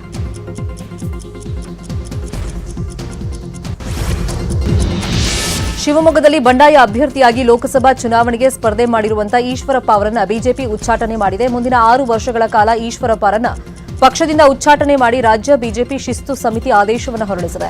ಹೀಗಾಗಿ ಕೆಲವೇ ಹೊತ್ತಲ್ಲಿ ಶಿವಮೊಗ್ಗದಲ್ಲಿ ಈಶ್ವರಪ್ಪ ಸುದ್ದಿಗೋಷ್ಠಿ ನಡೆಸಿ ಬಿಎಸ್ವೈ ಹಾಗೂ ಪುತ್ರರ ವಿರುದ್ಧ ವಾಗ್ದಾಳಿ ನಡೆಸುವಂತ ಸಾಧ್ಯತೆ ಇದೆ. ಇನ್ನು ಈಶ್ವರಪ್ಪಗೆ ನಾಮಪತ್ರ ವಾಪಸ್ ಪಡೆಯುವಂತೆ ವರಿಷ್ಠರು ಹೇಳಿದ್ರು. ಅವರ ಮಾತಿಗೆ ಈಶ್ವರಪ್ಪ ಸೊಪ್ಪು ಹಾಕಿರಲಿಲ್ಲ.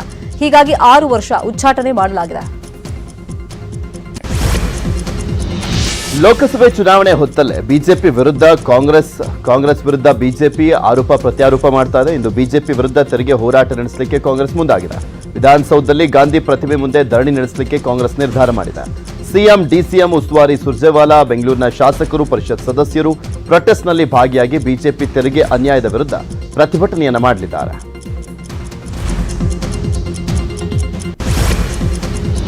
ಲೋಕಸಭೆ ಚುನಾವಣೆ ಅಖಾಡ ರಂಗೇರಿದೆ. ಹೀಗಾಗಿ ಇವತ್ತು ರಾಜ್ಯಕ್ಕೆ ಮತ್ತೊಮ್ಮೆ ಕೇಂದ್ರ ಗೃಹ ಸಚಿವ ಅಮಿತ್ ಶಾ ಭೇಟಿ ಕೊಡ್ತಾ ಇದ್ದಾರೆ. ಬೆಂಗಳೂರು ದಕ್ಷಿಣ ಲೋಕಸಭಾ ಕ್ಷೇತ್ರದಲ್ಲಿ ಅಮಿತ್ ಶಾ ರೋಡ್ ಶೋ ನಡೆಸಿ ಬಿಜೆಪಿ ಅಭ್ಯರ್ಥಿ ಪರ ಮತಬೇಟೆಯನ್ನ ಮಾಡಲಿದ್ದಾರೆ. ರಾತ್ರಿ 7:50ರಿಂದ ರಾತ್ರಿ 8:45ರವರೆಗೆ ಅಮಿತ್ ಶಾ ಕ್ಯಾಂಪೇನ್ ನಡೆಸಲಿದ್ದಾರೆ. ರೋಡ್ ಶೋ, ಬಹಿರಂಗ ಸಭೆ ಬದಲು ಮನೆ ಮನೆ ಪ್ರಚಾರಕ್ಕೆ ಬಿಜೆಪಿ ಮುಂದಾಗಿದೆ. ಮೊದಲ ಹಂತದ ಚುನಾವಣೆಗೆ ಇನ್ನು 3 ದಿನ ಬಾಕಿ ಹಿನ್ನೆಲೆಯಲ್ಲಿ ಮನೆ ಮನೆಗೆ ಹೋಗಿ ಮತದಾರರನ್ನ ಸೆಳೆಯಲಿಕ್ಕೆ ಬಿಜೆಪಿ ಮುಂದಾಗಿದೆ. ಬಹಿರಂಗ ಪ್ರಚಾರಕ್ಕೆ ನಾಳೆ ಸಂಜೆವರೆಗೂ ಸಮಯ ಇದ್ರೂ ಕೂಡ ಹೆಚ್ಚು ಬಹಿರಂಗ ಸಭೆ ಕಡೆ ಗಮನ ಕೊಡದೆ ಮನೆ ಮನೆ ಪ್ರಚಾರಕ್ಕೆ ಒತ್ತನ್ನು ಕೊಟ್ಟಿದೆ. ಈ ಮೂಲಕ ಹೆಚ್ಚು ಮತದಾರರನ್ನ ರೀಚ್ ಆಗಲಿಕ್ಕೆ ತಂತ್ರಗಾರಿಕೆಯನ್ನ ಮಾಡಿದೆ.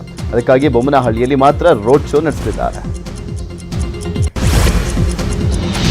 ರಾಜ್ಯದಲ್ಲಿ 2ನೇ ಹಂತದ ಚುನಾವಣೆಗೆ ಬಿಜೆಪಿ ಸಿದ್ಧತೆಯನ್ನ ಮಾಡಿಕೊಳ್ತಾ ಇದೆ. ಇದಕ್ಕಾಗಿ ಪ್ರಧಾನಿ ಮೋದಿ ಮೂಲಕ ಮತಬೇಟೆ ಮಾಡೋದಕ್ಕೆ ರಾಜ್ಯ ಬಿಜೆಪಿ ನೀಲನಕ್ಷೆ ರೆಡಿ ಮಾಡಿಕೊಂಡಿದೆ. ಕಲ್ಯಾಣ, ಕಿತ್ತೂರು, ಕರ್ನಾಟಕದಲ್ಲಿ 2 ದಿನ 6 ಕಡೆ ಮೋದಿ ಸಮಾವೇಶ ನಡೆಸೋದಕ್ಕೆ ಬಿಜೆಪಿ ಮುಂದಾಗಿದೆ. ಸಮಾವೇಶದ ಜೊತೆಗೆ ರೋಡ್ ಶೋ ನಡೆಸಲು ಕೂಡ ಬಿಜೆಪಿ ಪ್ಲಾನ್ ಮಾಡಿಕೊಂಡಿದೆ. ಮೂಲಗಳ ಪ್ರಕಾರ ಏಪ್ರಿಲ್ 28 ಹಾಗೂ ಏಪ್ರಿಲ್ 29ರಂದು 6 ಕಡೆಗಳಲ್ಲಿ ಸಮಾವೇಶ ನಡೆಸೋದಕ್ಕೆ ಬಿಜೆಪಿ ಮುಂದಾಗಿದೆ. ಚಿತ್ರದುರ್ಗ ಲೋಕಸಭಾ ಕ್ಷೇತ್ರದಲ್ಲಿ ಚುನಾವಣಾ ಕಾವು ದಿನದಿಂದ ದಿನಕ್ಕೆ ರಂಗೇರ್ತಾ ಇದೆ. ಕಾಂಗ್ರೆಸ್ ಅಭ್ಯರ್ಥಿಗಳ ಪರವಾಗಿ ಮತಬೇಟೆ ಮಾಡಲಿಕ್ಕೆ ಕಾಂಗ್ರೆಸ್ ನಾಯಕಿ ಪ್ರಿಯಾಂಕಾ ಗಾಂಧಿ ಆಗಮಿಸಲಿದ್ದಾರೆ. ಪ್ರಿಯಾಂಕಾ ವಾದ್ರಾ ಜೊತೆ ಸಿಎಂ ಸಿದ್ದರಾಮಯ್ಯ ಕೂಡ ಚಿತ್ರದುರ್ಗಕ್ಕೆ ಆಗಮಿಸಿ ಪ್ರಚಾರವನ್ನು ಮಾಡಲಿದ್ದಾರೆ. ಮಧ್ಯಾಹ್ನ 3 ಗಂಟೆಗೆ ಚಿತ್ರದುರ್ಗ ಈಶ್ವರಪ್ಪಗೆ ಬಿಗ್ ಸೆಟಲ್ಮೆಂಟ್, 6 ವರ್ಷ ಪಕ್ಷದಿಂದ ಉಚ್ಚಾಟನೆ.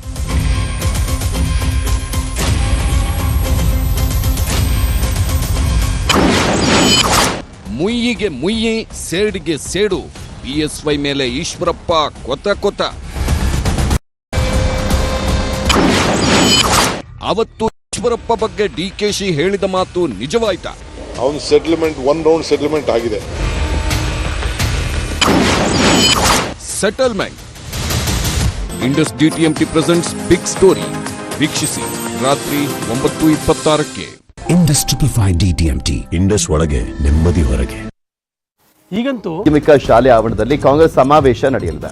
ಕಾಂಗ್ರೆಸ್ ಅಭ್ಯರ್ಥಿ ಬಿಎನ್ ಚಂದ್ರಪ್ಪ ಪರ ಬಹಿರಂಗ ಪ್ರಚಾರ ಸಭೆಯಲ್ಲಿ ಮತಯಾಚನೆಯನ್ನ ಮಾಡಲಿದ್ದಾರೆ.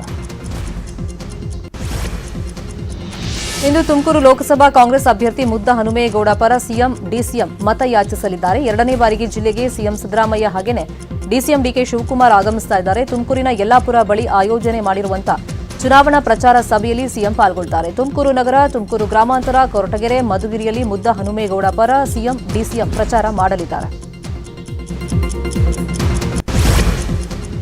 ಮಂಡ್ಯ ಚುನಾವಣಾ ಅಖಾಡದಲ್ಲಿ ಇಂದು ಸಹ ನಟ ದರ್ಶನ್ ಪ್ರಚಾರವನ್ನು ಮಾಡ್ತಾ ಇದ್ದಾರೆ. ಕಾಂಗ್ರೆಸ್ ಅಭ್ಯರ್ಥಿ ಸ್ಟಾರ್ ಚಂದ್ರು ಪರವಾಗಿ ನಟ ದರ್ಶನ್ ಪ್ರಚಾರವನ್ನು ಮಾಡಲಿದ್ದಾರೆ. ಇನ್ನು ನಾಗಮಂಗಲ ಕ್ಷೇತ್ರದಲ್ಲಿ ಸಚಿವ ಚಲುವರಾಯಸ್ವಾಮಿ ಜೊತೆಗೂಡಿ ನಟ ದರ್ಶನ್ ಪ್ರಚಾರವನ್ನು ಮಾಡಲಿದ್ದಾರೆ. ಬೆಳಗ್ಗೆ 11 ಗಂಟೆಗೆ ನಾಗಮಂಗಲದ ಬೆಳ್ಳೂರು ಪಟ್ಟಣದಿಂದ ಪ್ರಚಾರ ಆರಂಭವಾಗಲಿದೆ. ಮಂಡ್ಯದಲ್ಲಿ ಇಂದು ಮೈತ್ರಿ ಅಭ್ಯರ್ಥಿ ಎಚ್ಡಿ ಕುಮಾರಸ್ವಾಮಿ ಪ್ರಚಾರವನ್ನ ಮಾಡಲಿದ್ದಾರೆ. ಮಳವಳ್ಳಿ ತಾಲೂಕಿನ ಕಿರುಗಾವಲಿನಲ್ಲಿ ಮಧ್ಯಾಹ್ನ 12 ಗಂಟೆಗೆ ಮತಬೇಟೆಯನ್ನ ಆರಂಭಿಸಲಿದ್ದಾರೆ. ಅಲ್ಲದೆ 5 ಗಂಟೆಗೆ ಮಧೂರಿನ ಬೃಹತ್ ಬಹಿರಂಗ ಸಭೆಯಲ್ಲಿ ಪಾಲ್ಗೊಂಡು ಕ್ಯಾಂಪೇನ್ ಮಾಡಲಿದ್ದಾರೆ. ಎಚ್ಡಿಕೆಗೆ ಶಾಸಕ ಅನ್ನದಾನಿ ಹಾಗೆಯೇ ಡಿಸಿ ತಮ್ಮಣ್ಣ ಸಾಥ್ ನೀಡಲಿದ್ದಾರೆ.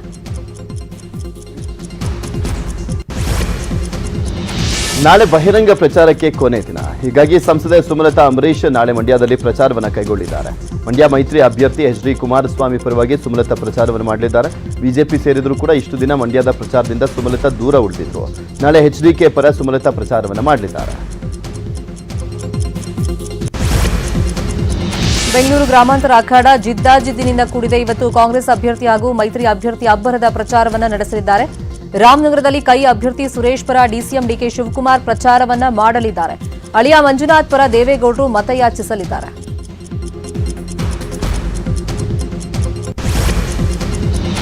ಬಿಜೆಪಿಯ ವಿಧಾನ ಪರಿಷತ್ ಸದಸ್ಯ ಕೆಪಿ ನಂಜುಂಡಿ ಪರಿಷತ್ ಸ್ಥಾನಕ್ಕೆ ರಾಜೀನಾಮೆಯನ್ನು ಕೊಟ್ಟಿದ್ದಾರೆ. ನಾಳೆ ಕಾಂಗ್ರೆಸ್ ಪಕ್ಷಕ್ಕೆ ಸೇರ್ಪಡೆ ಆಗಲಿದ್ದಾರೆ. ಈ ಬಗ್ಗೆ ನಿನ್ನೆ ಡಿಸಿಎಂ ಡಿಕೆ ಶಿವಕುಮಾರ್ ಅವರನ್ನ ಭೇಟಿಯಾಗಿ ಕೆಪಿ ನಂಜುಂಡಿ ಮಾತುಕತೆಯನ್ನು ನಡೆಸಿದ್ದಾರೆ. ಎಸಿಸಿ ಅಧ್ಯಕ್ಷ ಖರ್ಗೆ ಅವರ ಜೊತೆಗೂ ಮಾತುಕತೆಯನ್ನು ಮಾಡಿದ್ದು ನಾಳೆ ಅಧಿಕೃತವಾಗಿ ಕೆಪಿ ನಂಜುಂಡಿ ಕಾಂಗ್ರೆಸ್ ಸೇರ್ಪಡೆ ಆಗಲಿದ್ದಾರೆ. ಸದ್ಯ ಹುಬ್ಬಳ್ಳಿಯಲ್ಲಿರುವಂತಹ ನಂಜುಂಡಿ ಸ್ಪೀಕರ್ ಹೊರಟ್ಟಿಗೆ ರಾಜೀನಾಮೆ ಪತ್ರವನ್ನು ನೀಡಿದ್ದಾರೆ. ಅವರ ಅವಧಿ ಇನ್ನು 1 ತಿಂಗಳಿತ್ತಷ್ಟೇ. ಈ ಸಂದರ್ಭದಲ್ಲಿ ರಾಜೀನಾಮೆ ಕೊಟ್ಟಿದ್ದಾರೆ. ಚುನಾವಣಾ ಪ್ರಚಾರಕ್ಕೆ ಹೋಗಿದ್ದ ಬಿಜೆಪಿ ಅಭ್ಯರ್ಥಿ ಜಗದೀಶ್ ಶೆಟ್ಟರ್ಗೆ ಘೇರಾವ್ ಹಾಕಲಾಗಿದೆ. ಬೆಳಗಾವಿ ಜಿಲ್ಲೆಯ ರಾಮದುರ್ಗ ತಾಲೂಕಿನ ಚಿಕ್ಕೊಪ್ಪ ಗ್ರಾಮದಲ್ಲಿ ಬಿಜೆಪಿ ಕಾರ್ಯಕರ್ತರು ಚಿಕ್ಕರೇವಣ್ಣ ಬೆಂಬಲಿಗರು ಘೇರಾವ್ ಹಾಕಿದ್ದಾರೆ. ಬಿಜೆಪಿ ಪರಾಜಿತ ಅಭ್ಯರ್ಥಿ ಚಿಕ್ಕರೇವಣ್ಣ ಬಿಟ್ಟು ಜಗದೀಶ್ ಶೆಟ್ಟರ್ ಪ್ರಚಾರಕ್ಕೆ ಹೋಗಿದ್ರು. ತಮ್ಮ ಜೊತೆಗೆ ಮಾಜಿ ಶಾಸಕ ಮಹದೇವಪ್ಪ ಯಾದವಾಡ್ರನ್ನ ಕರ್ಕೊಂಡು ಹೋಗಿದ್ದಕ್ಕೆ ಆಕ್ರೋಶ ವ್ಯಕ್ತಪಡಿಸಲಾಗಿದೆ. ಪಕ್ಷ ವಿರೋಧಿ ಚಟುವಟಿಕೆ ಮಾಡಿದವರನ್ನ ಕರ್ಕೊಂಡು ಬಂದು ನೀವು ಓಡಾಡ್ತಾ ಇದ್ದೀರಿ, ಚಿಕ್ಕರೇವಣ್ಣ ಅವರನ್ನ ಕರ್ಕೊಂಡು ಊರಿಗೆ ಮತ ಕೇಳೋಕೆ ಬನ್ನಿ ಅಂತ ಆಕ್ರೋಶವನ್ನ ಹೊರಹಾಕಿದ್ದಾರೆ. ಮಾಜಿ ಸಿಎಂ ಎಚ್ಡಿಕೆ ಹಾಗೂ ಮಾಜಿ ಶಾಸಕ ರಮೇಶ್ ಕುಮಾರ್ ಮಧ್ಯೆ ಟಾಕ್ ವಾರ್ ಜೋರಾಗಿದೆ. ಶ್ರೀನಿವಾಸಪುರದಲ್ಲಿ ರೈತರು ಹಾಗೂ ಒಕ್ಕಲಿಗರು ರಾತ್ರಿ ಹೊತ್ತು ರಾಜಕೀಯ ಮಾಡ್ತಾರೆ ಅಂತ ರಮೇಶ್ ಕುಮಾರ್ ಹೇಳಿದ್ರು. ಈ ಹೇಳಿಕೆಗೆ ಮಾಜಿ ಸಿಎಂ ಎಚ್ಡಿಕೆ ಕಿಡಿಕಾರಿದ್ದಾರೆ. ಕುಡುಮಲೆ ಗಣಪತಿ ದೇವರು ರಮೇಶ್ ಕುಮಾರ್ಗೆ ಒಳ್ಳೆಯ ಬುದ್ಧಿ ಕೊಡ್ಲಿ ಅಂತ ಹರಿಹಾಯ್ದಿದ್ದಾರೆ. ಮಾಜಿ ಸಿಎಂ ಕುಮಾರಸ್ವಾಮಿ ಹೇಳಿಕೆಗೆ ರಮೇಶ್ ಕುಮಾರ್ ಪ್ರತಿಕ್ರಿಯೆಯನ್ನು ಕೊಟ್ಟಿದ್ದು, ಕೋಲಾರ ಜಿಲ್ಲೆಗೆ ಎತ್ತಿನ ಹೊಳೆ ನೀರನ್ನ ಹರಿಸಿಯೇ ತೀರ್ತೇನೆ, ನಾನು ರಮೇಶ್ ಕುಮಾರ್ ಹೇಳಿದ್ದನ್ನ ಮಾಡಿ ತೋರಿಸ್ತೀನಿ ಅಂತ ಎಚ್ಡಿಕೆಗೆ ಸವಾಲನ್ನ ಹಾಕಿದ್ರು. ಹಾಸನ ಜಿಲ್ಲೆ ಅರಸೀಕೆರೆಯಲ್ಲಿ ಚುನಾವಣಾ ಪ್ರಚಾರದಲ್ಲಿದ್ದ ಸಿಎಂ ಸಿದ್ದರಾಮಯ್ಯನವರಿಗೆ ವಿಶಿಷ್ಟ ಕಾಣಿಕೆಯೊಂದು ಸಿಕ್ಕಿದೆ. ಅರಸೀಕೆರೆಯ ಕಾನೂನು ವಿದ್ಯಾರ್ಥಿನಿ ಜಯಶ್ರೀ ಅನ್ನೋರು ಉಚಿತ ಬಸ್ ಟಿಕೆಟ್ಗಳ ಮಾಲೆ ಹಾಕಿ ಕೃತಜ್ಞತೆ ಸಲ್ಲಿಸಿದ್ದಾರೆ. ಈವರೆಗೂ ತಾನು ಪ್ರಯಾಣಿಸಿದ ಟಿಕೆಟ್ಗಳನ್ನೇ ಮಾಲೆ ಮಾಡಿ ಸಿದ್ದರಾಮಯ್ಯನವರಿಗೆ ಹಾಕಿದ್ದಾರೆ. ಗ್ಯಾರಂಟಿ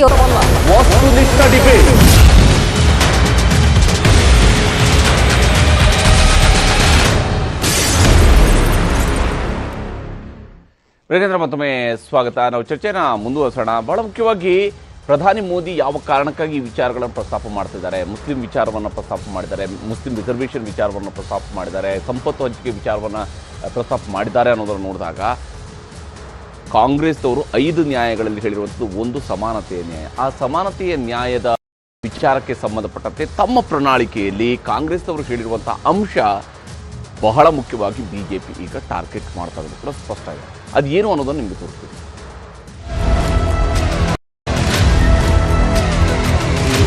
ಕಾಂಗ್ರೆಸ್ನ ಲೋಕಸಭೆ ಚುನಾವಣೆಯ ಪ್ರಣಾಳಿಕೆಯೇ ಇದೀಗ ಪ್ರಧಾನಿ ನರೇಂದ್ರ ಮೋದಿ ಸೇರಿ ಎಲ್ಲರ ಟೀಕೆಗಳಿಗೂ ಅಸ್ತ್ರ. ಅಲ್ಪಸಂಖ್ಯಾತರನ್ನ ಪ್ರೋತ್ಸಾಹಿಸುವ ಮತ್ತು ಅವುಗಳನ್ನು ಜಾರಿಗೊಳಿಸುವುದನ್ನು ಖಾತ್ರಿಪಡಿಸುವ ಅಂಶಗಳು ಪ್ರಣಾಳಿಕೆಯಲ್ಲಿವೆ. ವೈಯಕ್ತಿಕ ಕಾನೂನು ಜಾರಿ ಮೂಲಕ ಅಲ್ಪಸಂಖ್ಯಾತರ ಹಕ್ಕುಗಳಿಗೆ ರಕ್ಷಣೆ ನೀಡಲಾಗುವುದು. ಅಲ್ಪಸಂಖ್ಯಾತ ಯುವಕರಿಗೆ ಸಮಾನ ಸ್ಥಾನಮಾನ ನೀಡಿ ಉತ್ತೇಜಿಸಲಾಗುವುದು. ಶಿಕ್ಷಣ, ಉದ್ಯೋಗ, ಉದ್ಯಮ, ಸೇವೆ, ಕ್ರೀಡಾ ಕ್ಷೇತ್ರ ಉತ್ತೇಜನ. ಆರೋಗ್ಯ, ಟೆಂಡರ್, ಕೌಶಲ್ಯ ಅಭಿವೃದ್ಧಿಯಲ್ಲಿ ಸಮಾನ ಅವಕಾಶ. ವಿದೇಶಿ ಶಿಕ್ಷಣಕ್ಕೆ ಒತ್ತು ನೀಡಲು ಮೌಲಾನಾ ಆಜಾದ್ ಸ್ಕಾಲರ್ಶಿಪ್. ಅಲ್ಪಸಂಖ್ಯಾತರಿಗೆ ಬ್ಯಾಂಕ್ಗಳಿಂದ ಸಾಲ ಮಂಜೂರಾತಿಗೆ ಸರಳ ನಿಯಮ ಜಾರಿ. ಅಷ್ಟೇ ಅಲ್ಲ, ವಸ್ತ್ರ, ಆಹಾರ, ಭಾಷೆಗಳ ಆಯ್ಕೆಗೂ ಅಲ್ಪಸಂಖ್ಯಾತರಿಗೆ ಸ್ವಾತಂತ್ರ್ಯ ನೀಡಲಾಗುವುದು ಎಂಬ ಭರವಸೆ ನೀಡಿದೆ ಕಾಂಗ್ರೆಸ್. ಇದೇ ಬಿಜೆಪಿಗರಿಗೆ ಅಸ್ತ್ರವಾಗಿದೆ.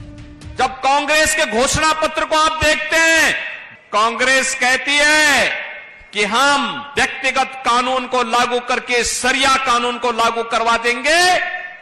इसका मतलब बाबा साहब भीमराव अंबेडकर के द्वारा बनाए गए संविधान के लिए ये लोग खतरा पैदा करना चाहते हैं, यानी देश के संविधान को ये खतरे में डालना चाहते हैं.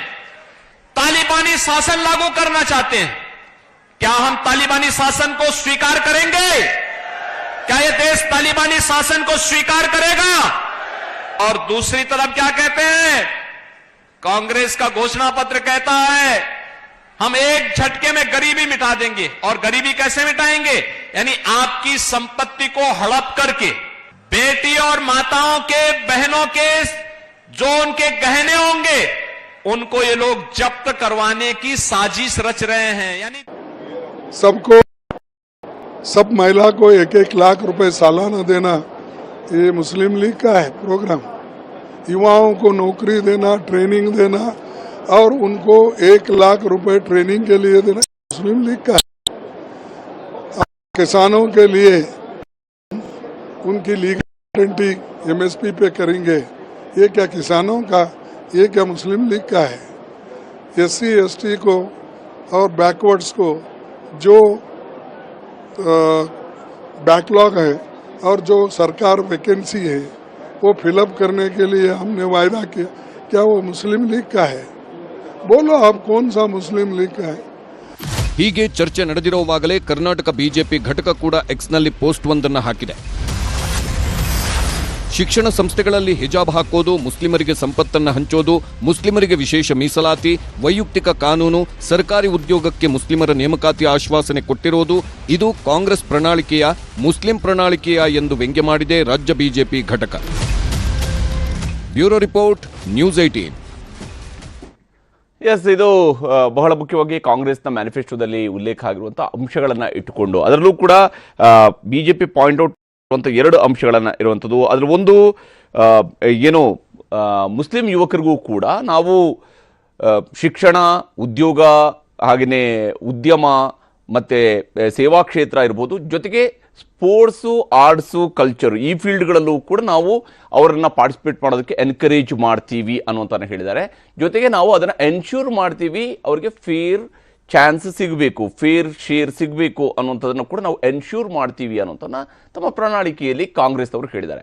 ಇದರಲ್ಲಿ ಯಾವ ರೀತಿಯಾದಂತಹ ತಪ್ಪಿದೆ ಅಂತ ಹೇಳಿ ಅಶೋಕ್ ಗೌಡ್ರೆ, ಈ ರೀತಿಯಾಗಿ ಈಗ ಫೇರ್ ಶೇರ್ ಕೊಡ್ತೀವಿ ಅಂತ ಹೇಳಿದಾಗ ಅಥವಾ ಈಕ್ವಲ್ ಅಪರ್ಚುನಿಟಿ ಕೊಡ್ತೀವಿ ಅಂತ ಹೇಳಿದಾಗ, ಹರಿಪ್ರಸಾದ್ ನೋಡಿ, ಆರ್ಟ್ಸು, ಕಲ್ಚರು, ಸ್ಪೋರ್ಟ್ಸ್ಗೆ ರಿಸರ್ವೇಷನ್ನು ಮುಸ್ಲಿಂ ಅನ್ನೋದ್ರ ಮೇಲೆ ಬೇಕಾ, ಟ್ಯಾಲೆಂಟ್ ಅನ್ನೋದ್ರ ಮೇಲೆ ಬೇಕಾ? ಭಾರತದಲ್ಲಿ ನಡೀತಿರ್ತಕ್ಕಂತಹ ಕ್ರಿಕೆಟ್ ಇರ್ಬೋದು ಅಥವಾ ಫುಟ್ಬಾಲ್ ಇರ್ಬೋದು, ಹಾಕಿ ಇರ್ಬೋದು, ಅಥವಾ ಅನೇಕ ಯಾವುದೇ ಸ್ಪೋರ್ಟ್ಸ್ ಇರಲಿ, ಒಬ್ಬ ಟ್ಯಾಲೆಂಟ್ ಇರ್ತಕ್ಕಂತಹ ವ್ಯಕ್ತಿ ಅಥವಾ ಫಿಲಿಮ್ ಸೆಕ್ಟ್ರಲ್ಲೇ ಇಟ್ಕೊಳ್ಳೋಣ. ಇವತ್ತು ಸಲ್ಮಾನ್ ಖಾನು, ಅಮೀರ್ ಖಾನು ಮತ್ತು ಶಾರುಖ್ ಖಾನ್ ಏನಿದ್ದಾರೆ, ಟ್ಯಾಲೆಂಟ್ ಮೇಲೆ ಬಂದಿದ್ದಾರೆ. ಅವರು ಮುಸ್ಲಿಂ ಅನ್ನೋ ಕಾರಣಕ್ಕೋಸ್ಕರ ಬಂದಿದ್ದಾರೆ, ಟ್ಯಾಲೆಂಟ್ ಮೇಲೆ ಬಂದಿದ್ದಾರೆ. ನನ್ನ ಪ್ರಕಾರ ಅವ್ರು ಮುಸ್ಲಿಂ ಅಂತ ಅಂದ್ಬಿಟ್ಟು ಅವ್ರು ಏನೋ ಅಲ್ಲಲ್ಲ ಪ್ರದರ್ಶನ ಮಾಡ್ಕೊಂಡಿರ್ಬೋದು, ಅದು ಬೇರೆ ವಿಚಾರ.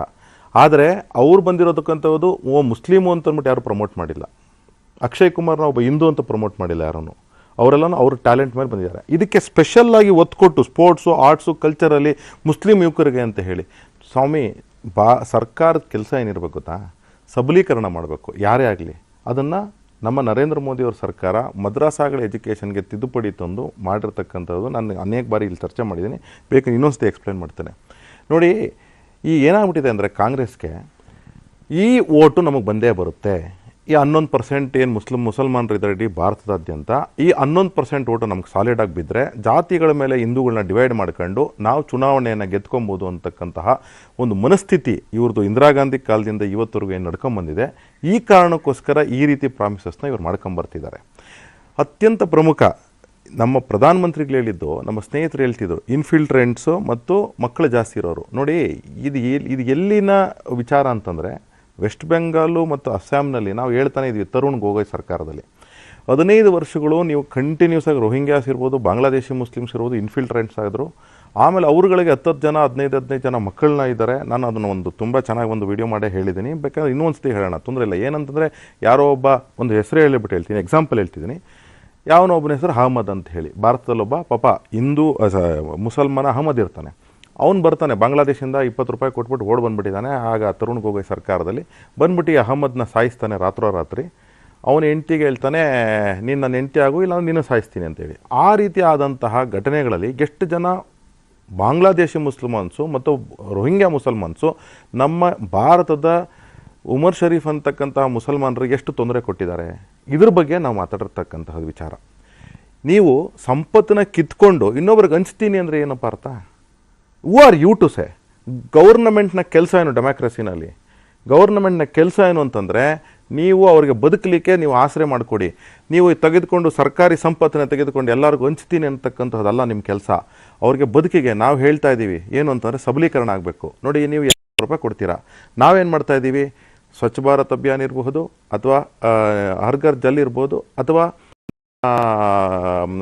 ಉಜ್ವಲ ಯೋಜನೆ ಇರ್ಬೋದು. ಸಮಯ ಸೇವ್ ಮಾಡಿ ಅವ್ರಿಗೆ ಸ್ಕಿಲ್ ಡೆವಲಪ್ಮೆಂಟ್ನ ಮೂಲಕ ಮತ್ತು ಜನ್ಧನ್ ಮೂಲಕ ಮತ್ತು ಮುದ್ರಾ ಮೂಲಕ ಫೆಸಿಲಿಟೇಟ್ ಮಾಡಿಕೊಟ್ಟಾಗ ಅವರೇ ಪಾಡ್ಗೆ ಅವ್ರು ಇವತ್ತು 4,500 5 ಸಾವಿರ ಸಂಪಾದನೆ ಮಾಡ್ಕೊತೀನಿ. ಸ್ವಲ್ಪ ಲೋನ್ ಜಾಸ್ತಿ ಕೊಟ್ಟರೆ ಅದು 40 ಸಾವಿರದವರೆಗೂ ಸಂಪಾದನೆ ಮಾಡಿ. ಇದು ಸಬಲೀಕರಣ. ಇದು ಹೆಣ್ಮಕ್ಳಿಗೆ ಸಬಲೀಕರಣ. ಅಂದರೆ ಮುಸಲ್ಮಾನರಿಗೆ ಮದ್ರಸಾದಲ್ಲಿ ಏನು ಮಾಡಿದ್ದೀವಿ? ಅನೇಕ ಕಡೆ ಮದ್ರಸಾ ಬೋರ್ಡ್ಗಿರೋ ಕಡೆ ನೀವೇನು ಮಾಡ್ತಿದ್ರಿ?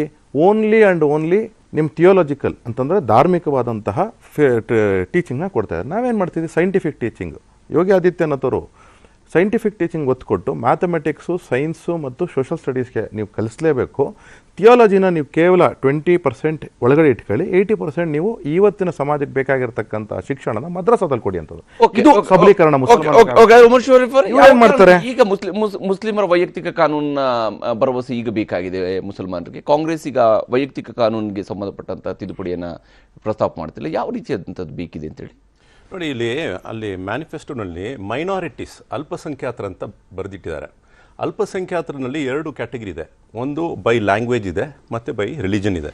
ಸೊ ಅದರೊಳಗೆ ಜೈನ್ಸ್ ಕೂಡ ಬರ್ತಾರೆ, ಅದರೊಳಗೆ ಕ್ರಿಶ್ಚಿಯನ್ಸು ಬರ್ತಾರೆ, ಮತ್ತು ಬುದ್ಧಿಸ್ಟ್ ಕೂಡ ಬರ್ತಾರೆ, ಸಿಖು ಕೂಡ ಬರ್ತಾರೆ, ಮತ್ತು ಮುಸಲ್ಮಾನರು ಇದ್ದಾರೆ. ಸೊ ಅಲ್ಪಸಂಖ್ಯಾತರಿಗೆ ಸ್ಪೆಷಲ್ ಕೇರ್ ತಗೊಳ್ಳೋಕ್ಕೆ ಕಾನ್ಸ್ಟಿಟ್ಯೂಷನಲ್ಲಿ ಪ್ರೊಟೆಕ್ಟಿವ್ ಡಿಸ್ಕ್ರಿಮಿನೇಷನ್ ಅಂತ ಇದೆ. ಪ್ರೊಟೆಕ್ಟಿವ್ ಡಿಸ್ಕ್ರಿಮಿನೇಷನ್ ಅಂದರೆ ಅವ್ರಿಗೆ ಸ್ವಲ್ಪ ನಾವು ಸಹಾಯ ಮಾಡಿ ಅವ್ರನ್ನ ಕೈ ಹಿಡಿದು ಅವ್ರನ್ನ ಮುಂದೆ ಮೇನ್ ಸ್ಟ್ರೀಮ್ ತೊಗೊಂಡು ಬರಬೇಕು. ಅದಕ್ಕೆ ನಮ್ಮ ಕಾನ್ಸ್ಟಿಟ್ಯೂಷನಲ್ಲಿ ಪ್ರಾವಿಷನ್ ಇದೆ. ಅದನ್ನು ಎಲ್ಲ ದೇಶದಲ್ಲಿಯೂ ಮಾಡಬೇಕಾಗಿರುತ್ತೆ. ಆ್ಯಸ್ ಅ ವರ್ಲ್ಡ್ ಸಿನಾರಿಯೋ ಎಲ್ಲ ದೇಶದಲ್ಲಿ ಕೂಡ ಮೈನಾರಿಟೀಸ್ ಬಗ್ಗೆ ಬಹಳ ಕಾಳಜಿ ವಹಿಸಬೇಕಂತ ನಿರ್ಧಾರ ತೊಗೊಂಡಿದ್ದಾರೆ ವರ್ಲ್ಡ್ನಲ್ಲಿ. UN ರೆಸೊಲ್ಯೂಷನ್ ಪ್ರಕಾರನೂ ಇದೆ, ಮೈನಾರಿಟೀಸ್ಗೆ ನೀವು ಕೇರ್ ತೊಗೊಳ್ಳಿ ಅಂತ. ಸೊ ಹಾಗಾಗಿ ಇಲ್ಲಿ ಎಲ್ಲಿನೂ ಕೂಡ ಕಾನ್ಸ್ಟಿಟ್ಯೂಷನ್ಗೆ ಉಲ್ಲಂಘನೆ ಆಗಿಲ್ಲ. It is not saying we have to favour the Muslims ಅಂತ. ಎಲ್ಲೂ ಕೂಡ ಮುಸ್ಲಿಮ್ಸ್ ಅಂತ ಬರ್ದಿಟ್ಟಿಲ್ಲ.